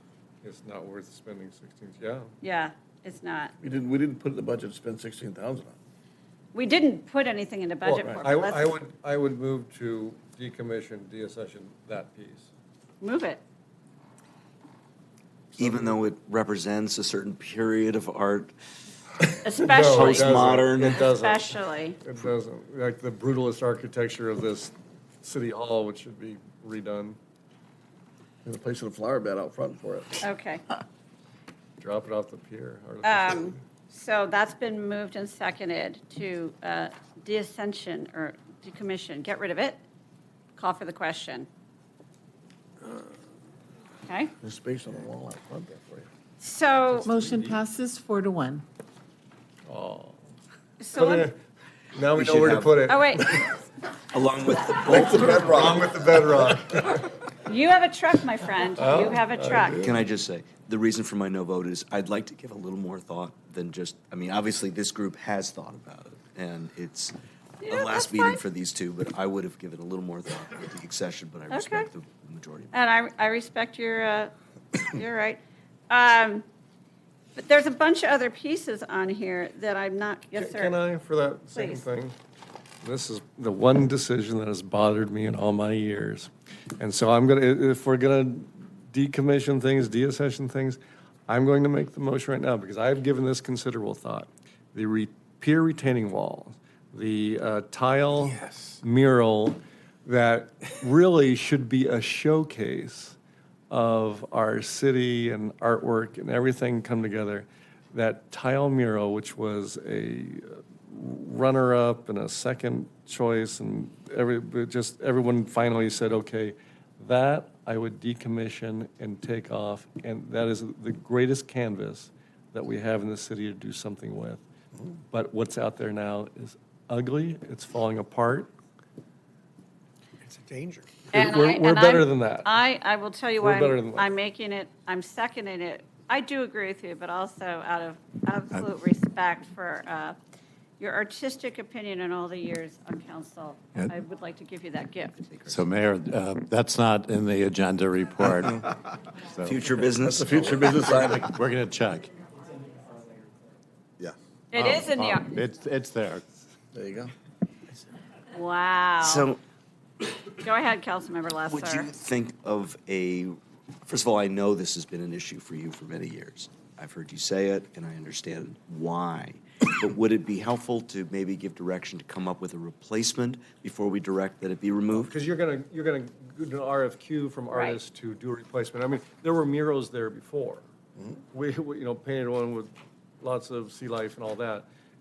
That fell in disrepair. This was seen as, again, this was no one's first choice. Right. It just, people were tired of My biggest coming back. concern, and I do respect, is Yeah. what the surface will look like if the finish is just taken off, the mural simply removed without a replacement envisioned, because there might be a fair amount of work required to patch it up, and it's just concrete, and we're creating So a I'm- new issue. So when the we motion didn't I'm do that. making doesn't have a timeline. So I'll say within the next year, give you broad enough so that you can set up a RFQ for replacements before you take it down. That would make me more comfortable. Okay, so deadline of 1 year from today. Call for that question. With an option of doing nothing? Yeah, but still finishing it off. And souvenir blue tiles? So, oh my gosh, okay. Motion passes 5-0. So for staff, though, back to the maintenance issue. Now I feel complete. Oh, I'm so happy. It's the one decision. I Richard, love. what's the one decision? No, not right now. So perhaps we're directing staff, when we're talking about coming back with a maintenance plan, are we saying take the benches out of this, take out the utility boxes, and I would suggest that you come up with a maintenance plan for the ones that we've prioritized to fix now. And save. Oh, okay. So And then they can follow up with priority two ones that they think could be preventative so that Right. they don't get worse. So your maintenance plan is for the ones that we've allocated funds for the repair now. So come back to us with that maintenance plan. And then later on, you can take the same material and information. You don't have to hire RLA again right now. Again, good job. But reconfigure the report to now reflect the art without the benches, without the utility boxes, and we'll go from there in a year's time or so. I think that. You save the butterflies that way. Push the button. Push the button. Even direction or motion? It's direction, it's a motion. Oh, I thought you needed a motion. It's a motion to come back with a maintenance plan for those that we allocated funds for tonight. What would the yearly maintenance be? And then in a year's time, come back with the updated suggestion, assessment. And I had motioned it, but I don't have a second. Can I just ask staff, I didn't know is if that we what needed you're this. looking for, or would you rather just include this in the CIP that comes to council this coming year? CIP, Yeah, keep it separate. So no motion. Thank you. sorry. Go for it. Yeah. Is it just direction, no motion? I made a motion. Okay, I'm seconding. Okay, call for the question. Is that, staff, are you clear before we? Are you talking about the maintenance? Lots of conversation. Does the council want the second band of prioritization to be run back through the commission? I mean, why would it go through the commission I if we think have the report? Let's be efficient and have it just come I back. think council should prioritize out of the No, second because tier. we have, yeah, they've done it. I'm not asking them to repeat their work. Okay. Motion passes 5-0. Good. Okay, great. And I would like to take a break right now. The time is, what is it, Apple time? 7:47, come back at 8. You didn't say Google time or Android time. I said Apple time.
Okay.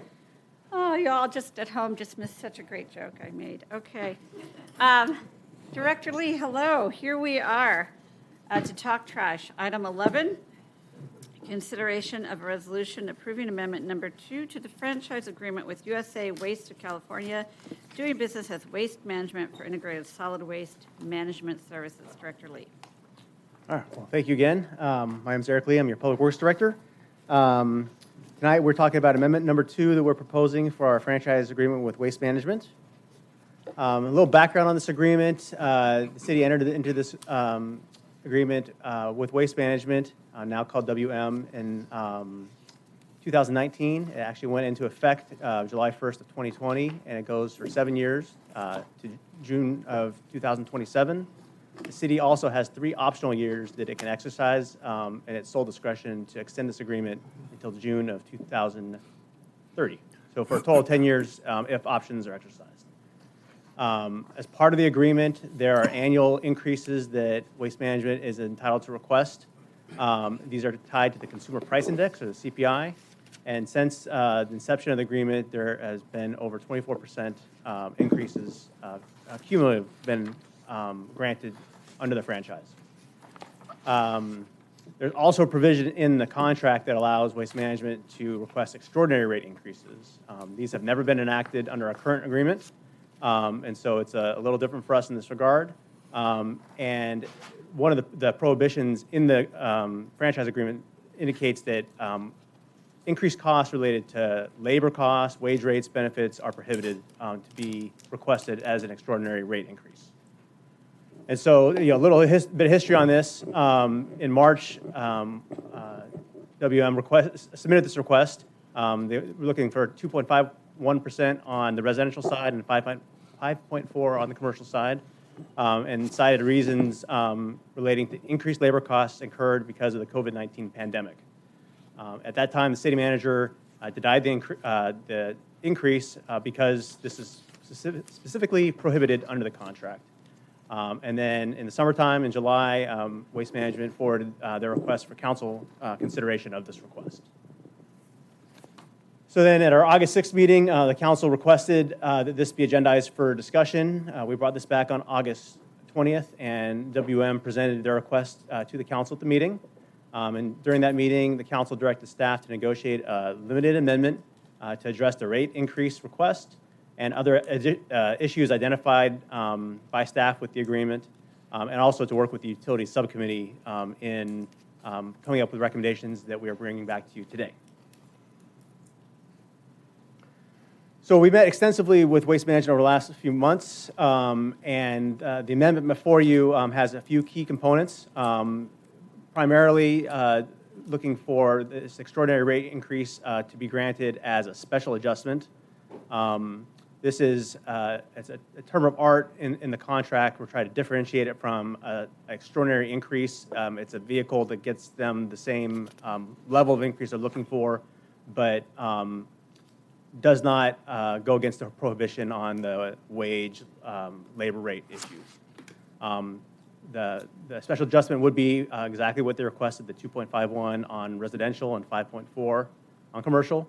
And all this would be subject to our Proposition 218 process this spring. And a little reminder on that, under California law, we can only enact rates for solid waste and other similar fees like water, sewer, that sort of thing, for 5 years. And so we are currently in year 5 of our 5-year rate process that was previously approved.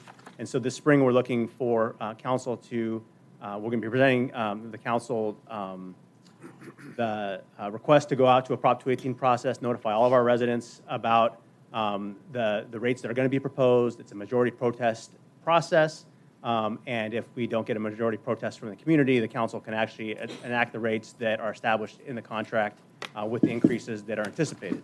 If for some reason more than 50% of the community opposes it, the council would not be able to enact that. And so that's a little bit of a side, but know that these increases that are being proposed tonight would be subject to that same process. And the intent would be to bundle it with the work we're already planning to do this spring to go out to the community on that. Other terms that are negotiated in this amendment Currently, the CPI cap is unlimited, and so the highest rate we've seen in recent years, I believe, was in the 7s. In the past, inflation was in 3s and 4s, and so a CPI cap of 8%, had we had that from day one of this contract, it wouldn't have provided any additional value for us, but it is something in case inflation does spike in the future, we have a ceiling there. Another term negotiated in this amendment is an adjustment to our public can collection schedule. And so when this RFP was originally bid, it had a schedule of collections for all of our public cans. This was pre-COVID, and as the council and the community is aware, a lot has changed since then, especially with just behavioral patterns, trash with no exception. And during COVID, staff worked with Waste Management to actually adjust the schedule. Waste Management was agreeable to doing so, and it's worked out for the community and serves our needs. And so we're looking just to memorialize that, essentially the status quo, the way we're operating now into the agreement, so there's no discrepancy between the document and how we operate. All right, so I think one of the questions you might have is why would we do this? And what are the economics behind doing so? And so this slide here is meant to show from a rate standpoint for a single family home that has one 65-gallon trash can, they're paying $23.06 a month. Our surrounding cities, you can see range between $22.70 all the way up to almost $34 a month. And so we're certainly on the low end of that. And with the 2.51% increase that's being proposed on single-family residential, certainly we would still be on not the high end of this scale. Similarly, on commercial, for example, a business that's got a 3-yard bin that's serviced once a week, this is the rate. Our businesses are currently paying $231, and it's very much on the low side compared to all of our surrounding cities, with the exception of Redondo Beach. And so if the increase was proposed, there would be, we're still going to be on the low side. I think there might have been a question, why is there such a big discrepancy on commercial? A lot of cities, as they adjust their rates for residential versus commercial, they'll stack costs on the commercial side in favor of the residents. And so that's some of what I think we see in these charts.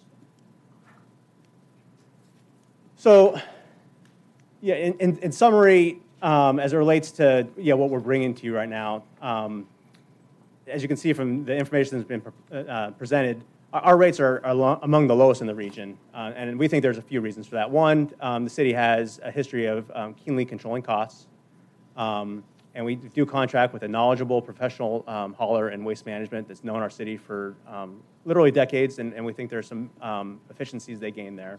And also, and to not, I don't think we can overstate this enough, our agreement was negotiated before COVID, and economics have changed in the world, certainly in the solid waste industry, and we're enjoying, I think, relatively low rates compared to where we would be now had we gone out to market after COVID or during COVID even.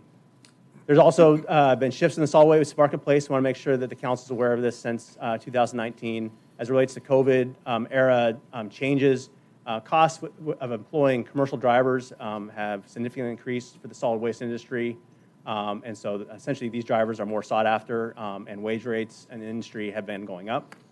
And there's growing regulatory requirements, certainly here in California, as we talked before about SB 1383 and just the growing list of regulations in the state.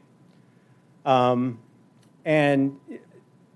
one of the things that we wanted to bring your attention that is if the council, for whatever reason, wanted us to pursue a new RFP process after year 7, or in preparation for ending after year 7, we really think that those rates would be beyond what we're proposing right now under this amendment number 2. And so, to say it a different way, the costs under amendment number 2 we think are less than what we would be if we went out to market right now. And so, With that in mind and with the previous direction we've been given to the council and working with the subcommittee, staff is recommending adoption of this resolution approving amendment number 2 to the franchise agreement with Waste Management for integrated solid waste services. I'm available to answer your questions. Thank you very much, Director Lee. Let me turn to my colleagues and see if, hold on. Here we go. Does anyone have any questions for Director Lee? Go ahead. Mayor Pro Tem Lesser, do speak. Director Lee, I wanted you to go through the increases that have been granted under this franchise agreement that was just entered into or effective in the fiscal year 2020-21. Can you walk through what those are and reaffirm again what the increase has been in just 4 years?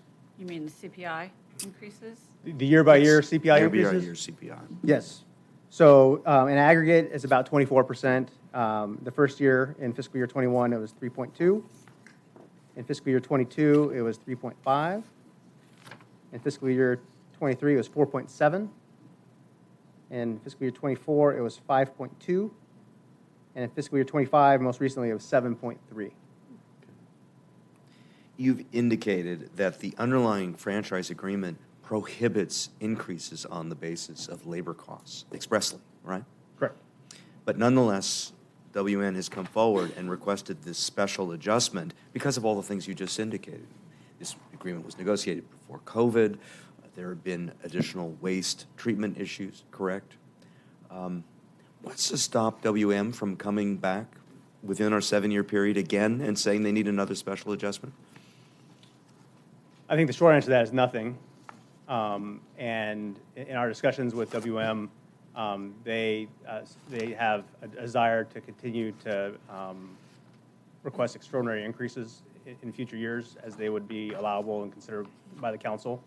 And I think that based on our understanding of where rates are in the region and where they're at now, that's to be expected. We've also worked with our consulting firm, HF&H. They deal with a lot of cities as it relates to managing and evaluating solid waste contracts, and they share that perspective. Right. Through an open bidding process, though, couldn't we find potentially another hauler that very much wanted to enter our marketplace and might offer some more competitive bids just to be able to take our market? I think that's possible. I mean, I think it's probably it'd be a business decision from a hauler's perspective of whether they wanted to do that. I think that we could study that with our consulting firm to see, what are the real raw costs of collecting solid waste in a city like ours, and I mean, it could be evaluated. And certainly, we've been surprised at times with competitive bidding that comes into our favor as far as lower than we anticipate. Thank you. Thank you.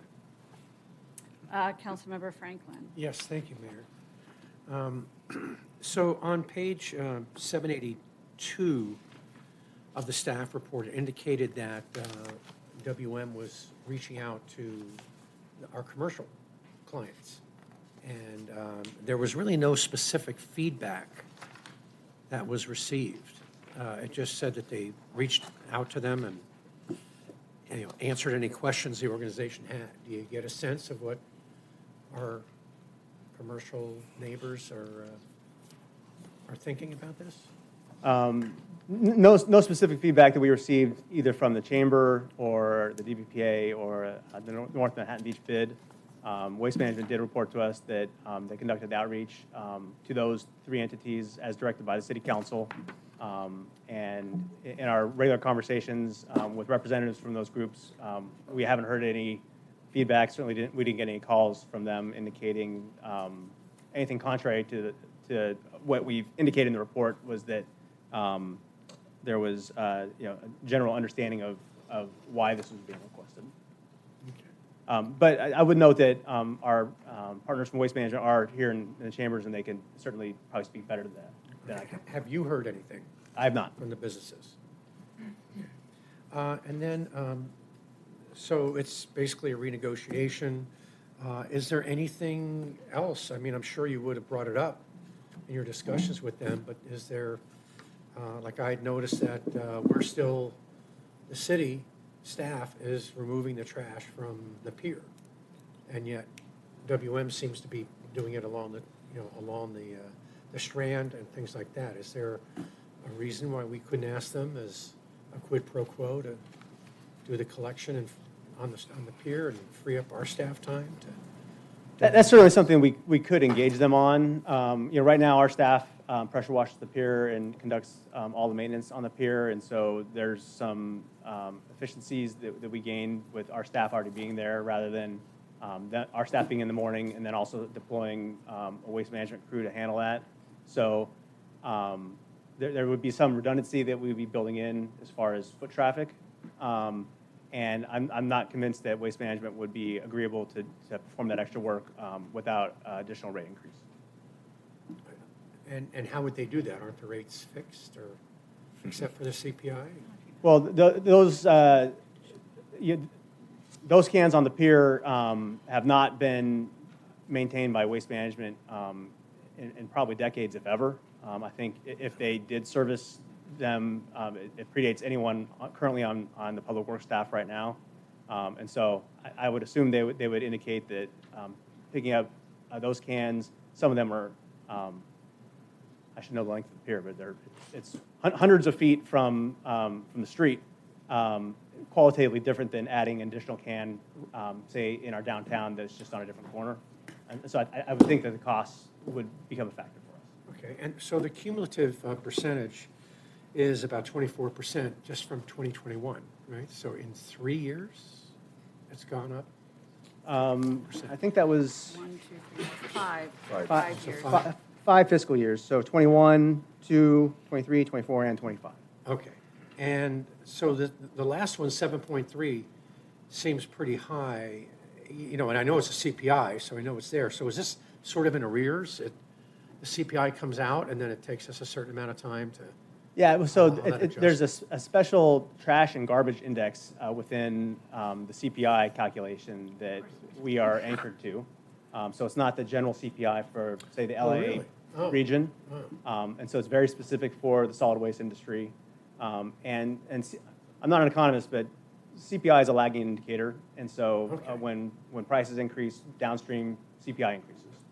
So I think what we would be concerned with in the future as it relates to CPI is if it skyrockets again, it certainly would adversely affect our rates. And having the 8% cap that we negotiated, I'm not saying there's great negotiation skills on an 8% cap, but it's certainly better than nothing. Okay, thank you. You're welcome. Okay, Councilmember Montgomery. Thank you, Your Honor. Just to make sure everyone knows, Mayor Pro Tem Lester and I were the subcommittee on this from day one. So we have intimate and more knowledge about trash than probably most people will ever have in their life. With that being said, just confirm directly two things, that the extra services here, that there's no increase with, are both temporary bid rentals and roll-off bins. That's one, correct? Does not apply. Yeah, that's correct. That's excluded from the increase. Great. And second, to Councilmember Franklin's comments, we've been asking extra services to 3 times a week pickup in downtown since COVID. I know because we were there, and we didn't know how long that would last, Joe, to be honest. We thought it was temporary, maybe 6 months. But they could have said no to us back then and stuck with their once-a-week pickup. They did not. They went to 3 times pickup in downtown. We all saw what happened with the bins. We didn't know that takeout would take off, right? And because of that, we were unprepared as a city to handle that overload. And WM could have said no to that point. Can I just clarify? Yes. Not 3 times a week, 3 times per day. Per day, sorry. Even better. 3 times per day, Joe, not 3 times per week. So they could have said no to us. And I was there when that discussion happened. They did not say no to us. And that cost $150,000 a year, not just downtown, the extra pickup they didn't charge us for. So multiply that by 4. And there we are today. $600,000 in the hole that they could have charged us, but they didn't do it. And as a partner, I appreciate that. More importantly, downtown North End appreciates that. If I'm a resident, which I am, I appreciate that. Our bills didn't go up besides the normal CPI. They could have jacked us up everywhere they wanted to. They didn't do it. But I appreciate your answer to my question. I'll stop there. Okay. Other questions? for either Director Lee or a representative? All right, thank you. I'm going to open it up to public comments at this time. Anyone in chambers wish to make a public comment? All right, going to Zoom. Are there any residents or people on Zoom who'd like to speak? No request on Zoom. Okay, Zoom has been very quiet tonight. All right, so I will close public comment and turn over to my colleagues. Want to go? Sure. Councilmember Napolitano, I will go. quietly into. Yes, never. Yes, and I understand both sides of this issue, and someone who certainly was a stickler was myself and Councilmember Dan Stern years ago, who pushed to go out to bid when the city didn't, and we ended up saving $1.5 million by doing that eventually. We were able to convince a third councilmember to do that. And, through the years, I've dealt with a lot of different haulers in different capacities, either through the county, my position there, and they're all different. They all make promises. They don't all deliver on them. You saw what the prices are that our neighboring cities are paying. Sorry, Lamita. Poor Mark Warnick, yeah. Get to work on that one. But and we've had folks who have made promises and they work a little bit and then they take off, and that was our experience with street sweeping. And that's what really concerned me when Waste Management came to us on this, because really they're $1 million in a hole in their service to Manhattan Beach here.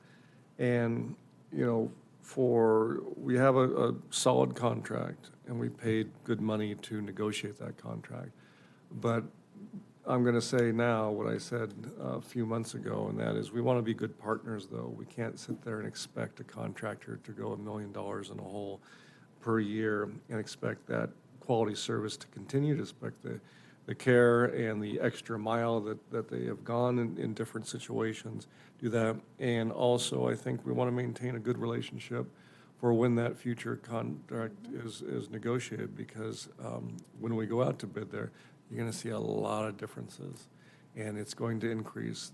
Trash is not cheap any more than water is, any more than electricity is. And the dynamics of the industry have changed substantially.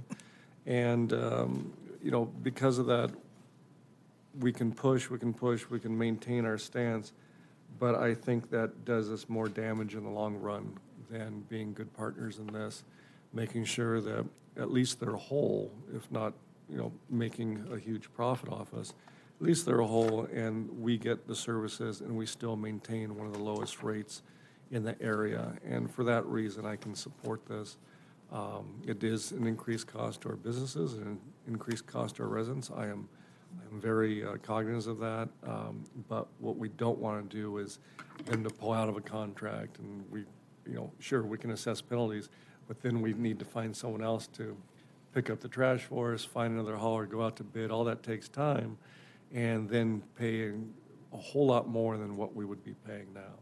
And so we want to avoid that kind of fail situation. And to do that, this seems to be the best way out. So that's why I would support it. Thank you, Your Honor. Yeah, I actually have a question. I think Director Lee, this is current. If we approve this tonight, in this adjustment, if you will, does this go on till 2030 then? Is that? Well, the rate increases are cumulative. No, the rate increases and there's CPI, and they could come back to us at another point in time, but the master contract goes through 2030 with a 3-year extension? Well, through 27, and then we have 3 years that we can exercise. That we can, okay. Wanted, great, thank you. And, to Councilmember Montgomery's point, and during COVID and the 3 times a day pickup, is that level of service continuing? It's not, right? In the downtown area, the 3 times a day pickup. 3 times a day in downtown. It was used to be 1 time a day, now it's 3 times a day, and that's continuing. And that's something really to point out. I so appreciate you bringing that up, Councilmember Montgomery. I mean, I can only imagine what was needed during COVID, but even before COVID, I mean, the downtown residents really wanted that. So I think we are getting some, there's something happening, and I really appreciate the comments about being a good partner. I also want to say tonight that Councilman Napolitano, your experience going back, as you said, to the days with Dan Stern or whether you're on the county, has been so invaluable to this community. It just really helps. I know. No, I'm doing it because I know you hate it. Yeah, All right. Make a motion or something. No, there's been a motion made, but I Yeah, I'll appreciate second your it. comments. All right, I think there's probably a couple other comments. I appreciate you. Councilmember Lesser, I'll be supporting the motion. So, with due respect, I appreciate the partnership of our waste hauler, Waste Management. I appreciate how they've served our community. I appreciate how their labor costs have gone up tremendously, like most other employers and businesses, particularly following COVID and what they've had to do with. But I cannot support the motion. I cannot support the motion because this was the bargain we struck. I'm also a believer in competitive bidding. Look at what happened with our Lot 3. With our competitive bidding, originally it was estimated to cost $3 million. Ultimately, staff, in consultation with an outside consultant, thought that the bid would be, $1.85 million? And ultimately, the bid came in at $190,000. Ultimately, there was hazardous waste remediation. But point being, that went through a competitive bidding process. We are a well-managed city as it relates to waste, in particular with our extra value add of our staff and our size. And I'm just not prepared to authorize something that was not authorized expressly under the terms of our agreement. So for that reason, I will not be supporting the motion, with due respect. Thank you. Councilmember Montgomery. Thank you, Your Honor. I'll bring this home here. My motion has been made, but I'll remind everybody two things besides what I said. They've been our partners for 30 years. And that's, I'll everybody think that through for a second. 30 years. This is something we don't know. And by the chart, as Steve mentioned, we're going to pay a hell of a lot more when this comes up in 27, 2029 if we go outside. We're at the middle to low end. We're not at the high end, but we will be. And that's something I care about going forward. But to David's comments, and David's been a great counterpoint to my arguments on the subcommittee on this, because he's, he sees it one way and I see it the other, but it was always agreeable. We don't agree at the same spot, but here we are. But I would say the difference between waste management, recycling, and the state Lot 3. The state doesn't stick its nose in garage contracts. They could care less. They stick their nose in the trash contracts. Every single part of it. They mandate what they can do. They mandate what we have to do. Big difference. So we have a partner that's willing to do stuff for us, and evidenced they've done it for us. At the worst possible time for the world, they stick up for us. I don't forget that. At their own cost. That's why I'm doing this. And the minimal cost we're paying, not one resident sent me an email or called me or texted me or stopped me at the red carpet car wash and said, hey, I don't want to pay 36 cents more a month for this contract, Richard. It's not worth it to me. Not one, which tells you something. So that's why motion's made, Your Honor. I'm happy to do it. All right. If there's no further, Councilmember Franklin? Yes. The Franklin? I don't know where that is. So the reason I brought up the questions I did was to get a good understanding of where the contract, where it was, where it is, the relationship. We all appreciate it. We like a clean city. But I also think about the residents. I also think about the residents who are on fixed incomes, myself included. Now, in a rather large respect, those who are on Social Security benefit from that increase as well, and in Social Security payments. And it is cumulative to them as well. So they've appreciated, or they've gotten.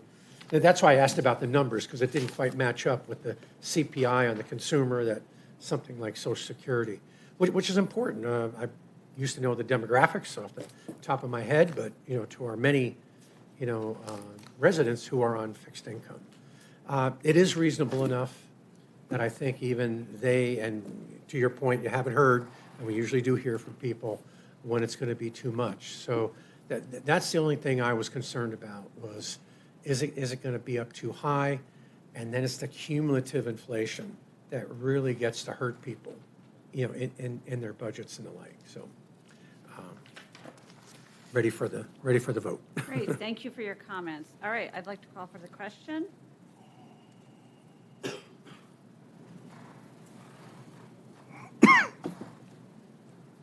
Motion passes 4-1. Great, thank you. Item number 12. So this is a discussion of the Parking and Public Improvements Commission seat number 2, which has up to now been designated as business community. There's a vacancy in consideration of a resolution modifying seat number 2. And Lisa, this is your office, Madam Honorable City Mayor, Clerk. and members of the City Council. It is my pleasure. Thank you for that introduction. That was my speech. So I'd like to introduce Brianna Contreras. She is our new Deputy City Clerk. It's her first presentation, and she will outline the options pertaining to the PPIC seat number 2, business community seat. Great, thank you. Welcome to the podium. Thank you. So good evening, Mayor and members of the City Council. Brianna Contreras, Deputy City Clerk. I'm here today to discuss the options available for filling the vacancy for the Parking and Public Improvements Commission seat number 2. On October 24th, we received a letter of resignation from Commissioner Becker, which pertains to seat number 2, a position designated for the business community. At the last City Council meeting, the City Council requested that the City Clerk's office return today with options for filling this seat. There are 2 options to consider moving forward. Option number 1, the City Council can consider adopting the resolution which changes the business community seat to a member-at-large seat and could either appoint someone from the list of interested applicants or direct the City Clerk's office to conduct outreach and seek new applicants. During the most recent boards and commissions interviews held in April, there were 8 applicants for the member-at-large. 6 of those individuals confirmed interest for the position, 1 who has not responded, and 1 who declined interest.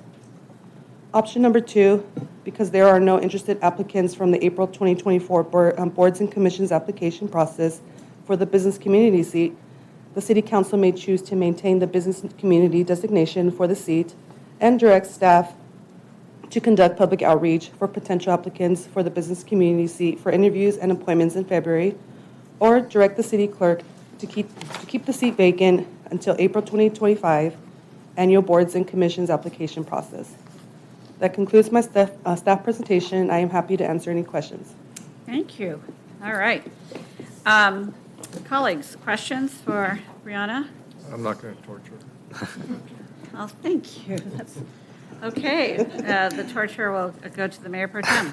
Brianna, thank you for your presentation.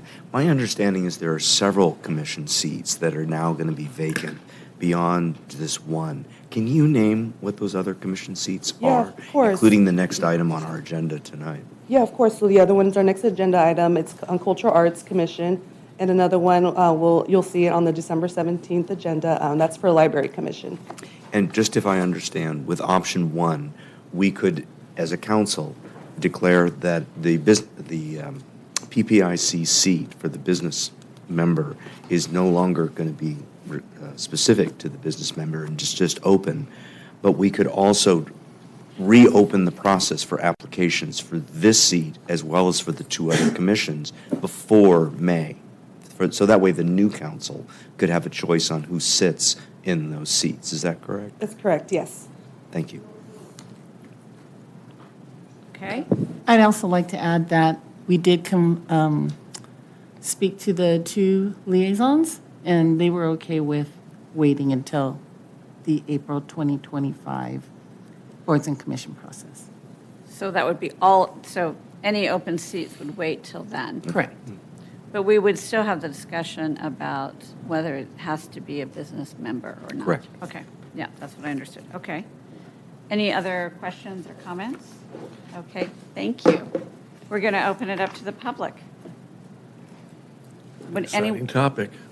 It is. Would anybody like to speak on this item? We have commissioners here. All right, seeing none, how about on Zoom? No request on Zoom. Okay, it is the most quiet night on Zoom. Not yet. Councilmember, wow, boom, boom, boom, my screen just lit up. Councilmember Napolitano.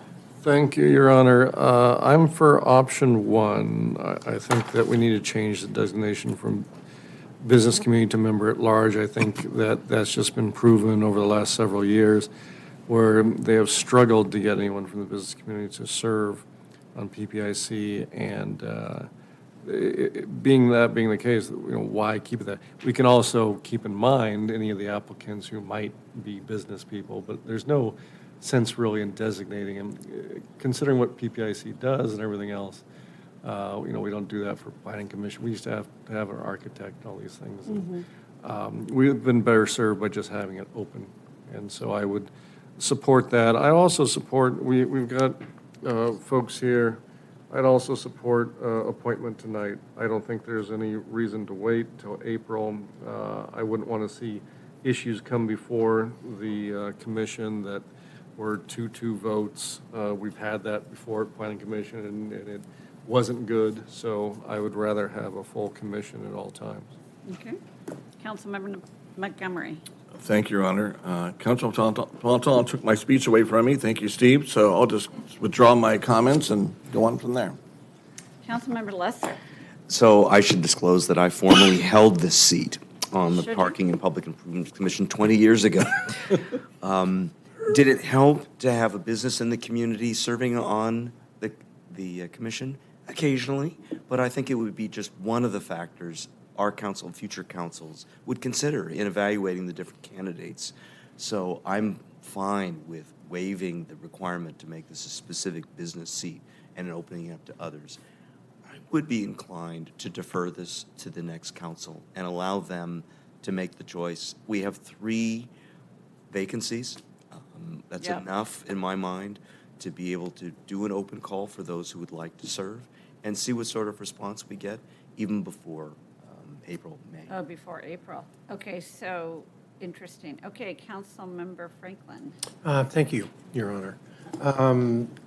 I am basically in agreement with what's been said, and also join Councilmember Lesser as an alum or alumnus of the PPIC. And same thoughts there. It did help to have some business people because parking is a big deal to them.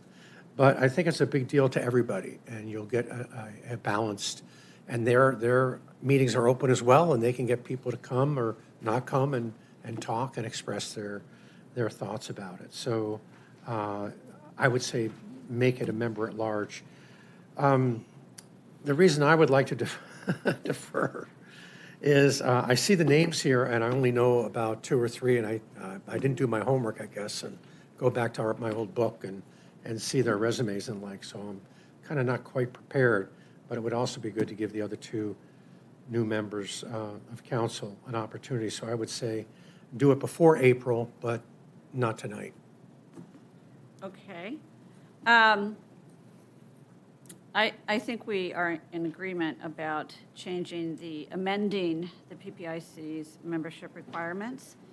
I'm agnostic, but I guess I don't mind deferring. I agree with you, Councilmember Franklin, in that I don't know enough about all the applicants. I do have a question, and it could be for Brianna. It also might be for the staff liaison.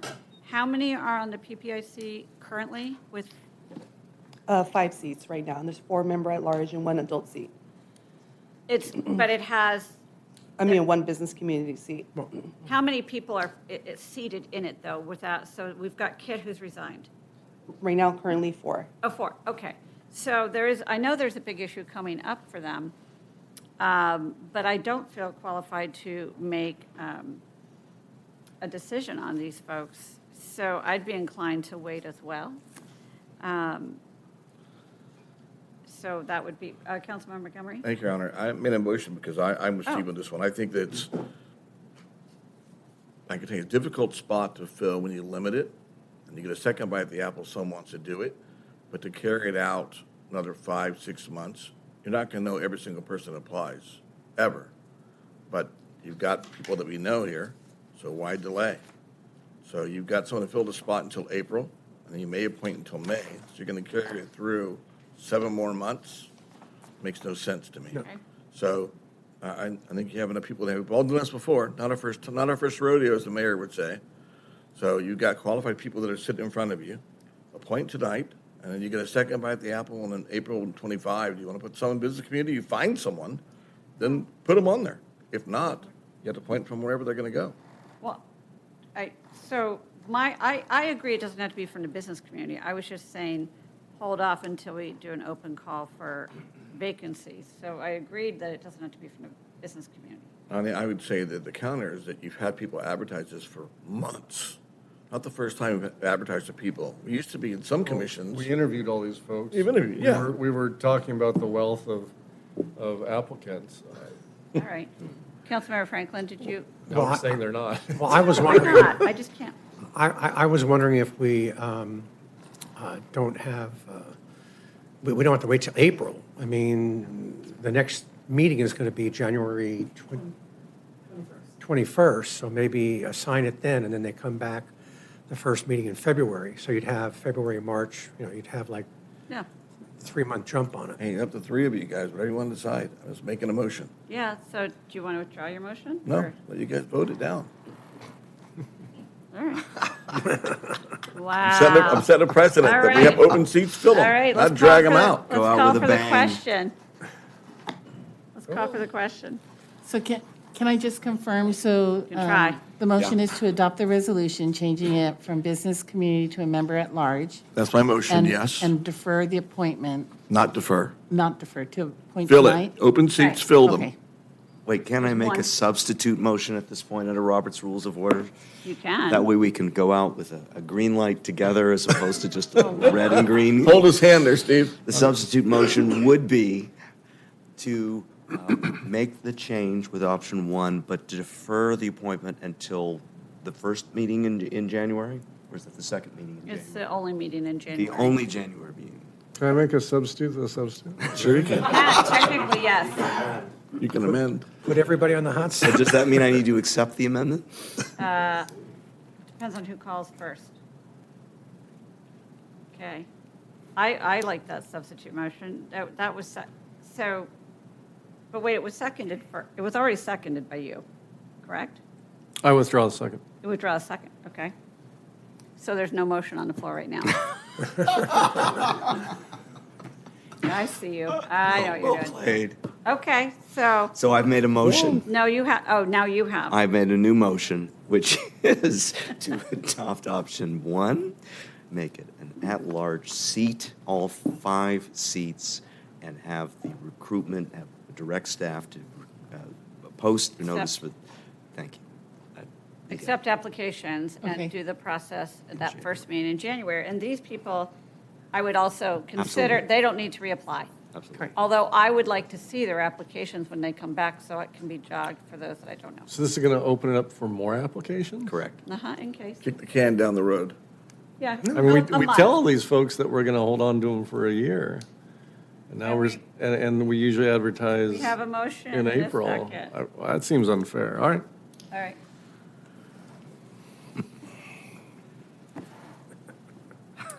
Motion the kids have passes grown 3 up. to 2. I was pretty agnostic. We do have, it's pretty agnostic, but I would say the kids have grown up. All right, thank you. And thank you, everybody who's applied. And please. Please apply. Yeah. again. And please apply. So here, So, I'm sorry, can I just get clarification? you can try. The motion was to adopt the reso. Is that a 3 to 2, or was that You have to look at the combined? maker of the motion over there. Yeah. It was a Okay. combined motion. Whatever the motion Okay. So it was to. So the motion, okay, the reso will say 3 to 2. Thank you. Okay. Oh, deja vu all over again. Here we go. Okay. Yeah. Okay, item 13. Is this also you, Brianna? Yes. It's not your first time at the podium anymore. Yeah.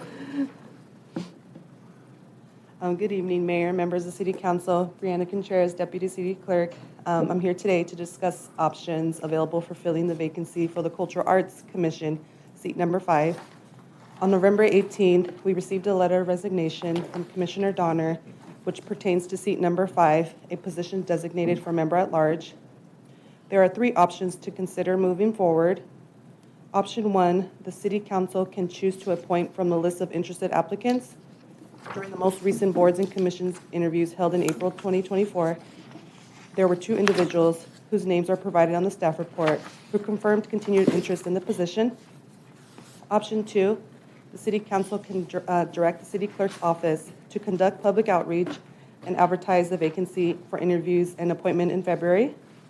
Option 3, the city council can choose to take no action and wait until the annual boards and commission application process in April 2025. That concludes my staff presentation. I'm happy to answer any questions. Okay, are there questions by my colleagues? Okay, thank you. We're going to open it up to public comments. We have a public comment. Hello, my name is Heather Kim, and I was one of the 70-plus applicants for all the different commissions. And Brianna actually did call and email, and I told her I was interested. So I just want you to know my name and my face in case you don't know who I am. And my daughter is an artist, and that's when I got into art. Even though I don't have a fine arts degree, I feel like I have a little bit of experience now dealing with my daughter's art. Even though she's only 11, you would be amazed at the level of talent she has. And so I started getting into art about a few years ago. So anyways, I think I could be a good addition to the Arts Commission. And I am never one to shy away from voicing my opinions about art or anything else. So I would just love your consideration when it comes time to pick somebody for that commission. And today's a great day, so just wanted to say thank you, and I love this new setup, and I love the nothing here and the lights. It's a great day. Thank you. Thank you. Oh, that's cute. I mean, I'm glad. Thank you for your comments about the setup. We're enjoying it as well. Are there any more comments inside chambers? And if not, how about on Zoom? No request on Zoom. All right, we'll close public comments. Councilmember Lesser, what say you? Same motion as with the last seat. I would propose that actually not the same because this is an at-large seat. Remind me. Sorry. Yep, it is. So I would propose to group this with the last open call for the PPIC and allow the city clerk's office to receive applications for this seat as well, and then let the council at the first meeting in January, the new council, make the selection. But also include the people that confirmed their interest. Absolutely, and Yeah, include okay. those that applied previously. Okay, I'll second that. Any other comments, concerns, questions? I'm fine with appointing tonight. but- Okay. Call for the question. Motion passes 3-2. Okay. Item 14, agenda forecast. And that's just really for information only. What's that? I've seen you're following your Oh, agenda. yeah, sorry, I did that the last time because I go through it. Oh, I hope he The does. first one is to eliminate term limits. Yes. Aw. Just kidding. No, I think it's a good idea. I'll be your second vote. I do have a, one item though, and this is something I brought up before, but I don't believe we've acted on, but it goes along with the signage. And that is that I do think we need to take an inventory of signs that should be removed. I think we have too many no parking signs along our streets when the government code doesn't require as many as we have. And I think that we should maximize parking. Well, that's the second one. I'll come back to the next one. So that's one of them, is to eliminate unnecessary signage around town. Yeah, I'll be a second on that. The second one is I think that we should look around our downtown especially, but anywhere else, and maximize our parking for bicycles and motorcycles and scooters down there, because there are areas where we could have those spots and I don't think we do a good job in promoting. I know that we've put up a lot of bike parking Racks. spots or racks or something, but given their size and everything, they're almost like motorcycles. They're certainly the size of mopeds. E-bikes, yeah. And I think we could we can stripe some areas and to promote that. I want to ask a question of the city manager because I think, I mean, I'd be a second on that too, except I also want to confirm, I think, is that going to be brought forward as part of the downtown or outdoor dining program? Yes, I wanted to mention that. The Outdoor Dining Task Force, along with Fair and Peers, the parking consultants who were brought on to assist with the task force and the outdoor dining coordination, they have prepared an assessment and recommendations for where we should increase bicycle parking throughout downtown. So we are planning to go to a community meeting in January and come back to the city council in the spring, and that will be incorporated in that. So even if the council didn't want to move forward with other recommendations, we could potentially move forward with the recommendations specific to the bike parking. One point of that, though, I think the outdoor dining, they had some recommendation on something else that we did recently. Seems to be a little bit of mission creep there, beyond dining. And they're not a downtown task force. They're an Correct. outdoor dining task force. But the reason the bicycle parking had to be discussed is because the Coastal Commission said you may not have to replace your lost parking spaces, vehicle parking spaces, one-to-one if you increase bicycle parking spaces. And so that's why they were looking at that opportunity so we could capitalize on opportunities outside of vehicle parking replacement. Another example of that, which plays into exactly what you were saying, is that they said if you improve public access areas, if you improve your public spaces within downtown, you essentially get credits for that too. And so they're not expecting a one-to-one ratio replacement for vehicles if you're also doing these other things. Well, I would say it still needs to be looked at. And you can do it through the task force, but because we eliminated some of the bike and motorcycle parking along Ocean Avenue in front of the commercial area there, especially across from Shellback. And cars are parking there all the time, so it's an enforcement issue too. And there were electric vehicles parking some of the golf carts are parking in some of the areas as well. So something to look out for. I'll withdraw that. Well, I think it's really important to study, so I think when this comes forward, I'll be looking to see if it satisfies kind of what you're looking at, because I have the same concerns or desires, so great. Okay. Your Honor, I'll take one before Steve starts the second one. That is to, when you're Sorry. considering the idea of, like our neighbors to the north in El Segundo and most to the south, they actually red zone Pacific Coast Highway. It's not I'm not calling it that. That's what Caltrans calls Sepulveda. If you look at the signs at Marine and PCH, it says PCH1. Doesn't say Sepulveda, PCH1.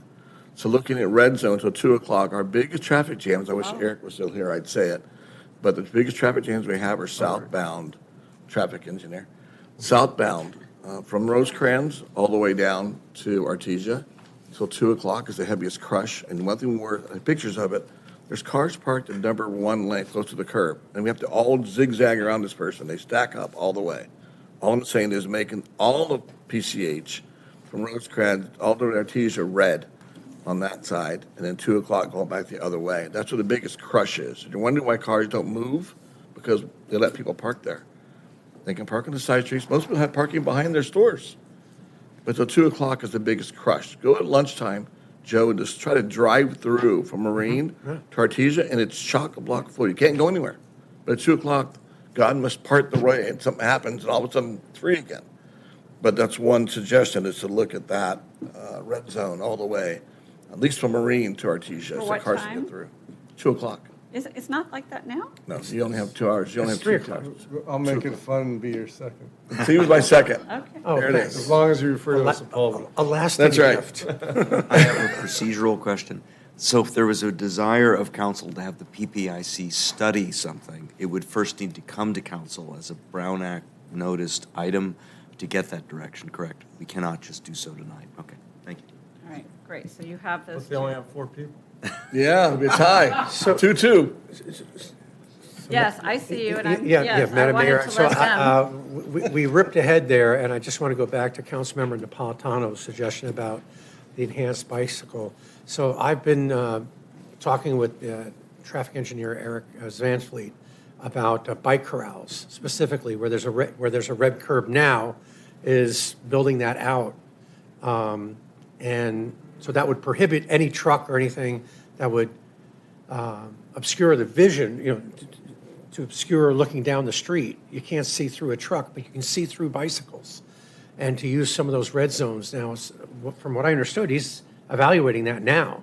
And I'm just wondering if we don't have to wait, for the outdoor dining. What I was mentioning is that it already has been evaluated. And so we have the results from Fair and Peers, the parking consultant. We've expended the money on that. I would like to share those results with the city council. And then if we want to further explore beyond those opportunities, at that point, the council can direct us to do so. Okay, so we don't have to wait for the outdoor dining. We will be coming back, by March to the council with those options included in the outdoor dining discussion. Okay. Well, I agree with Councilmember Napolitano. It should be taken out and studied, because I'll be your second. It's a critical issue. I mean, you see families, we've been saying, go on your e-bikes. Or at and least act on it sooner go downtown. than Yeah. waiting for outdoor dining Right. solutions, which may never come, given the price. You have direction if it's possible. Yank it Okay. out. All right.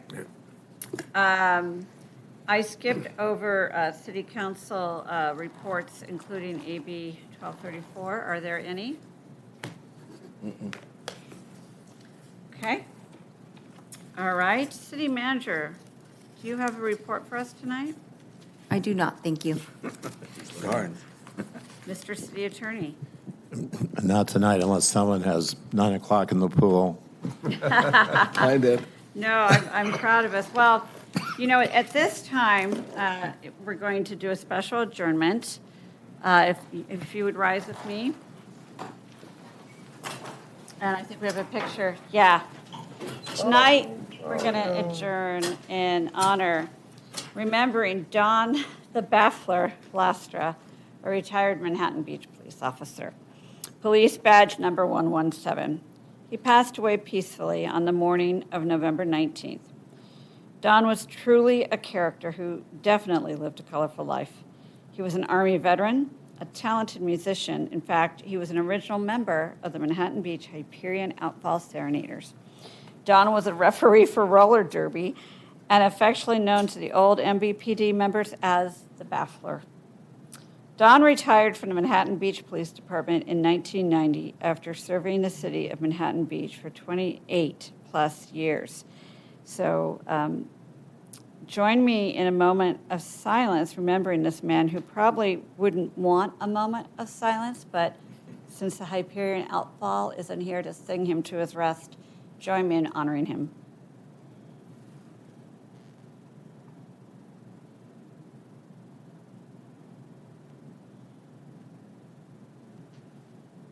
Thank you. With that, we're going to adjourn this meeting to a regular meeting, scheduled, though, for Monday, December 9th at 3 p.m. right here in City Council chambers. Thank you all for your work and your engagement.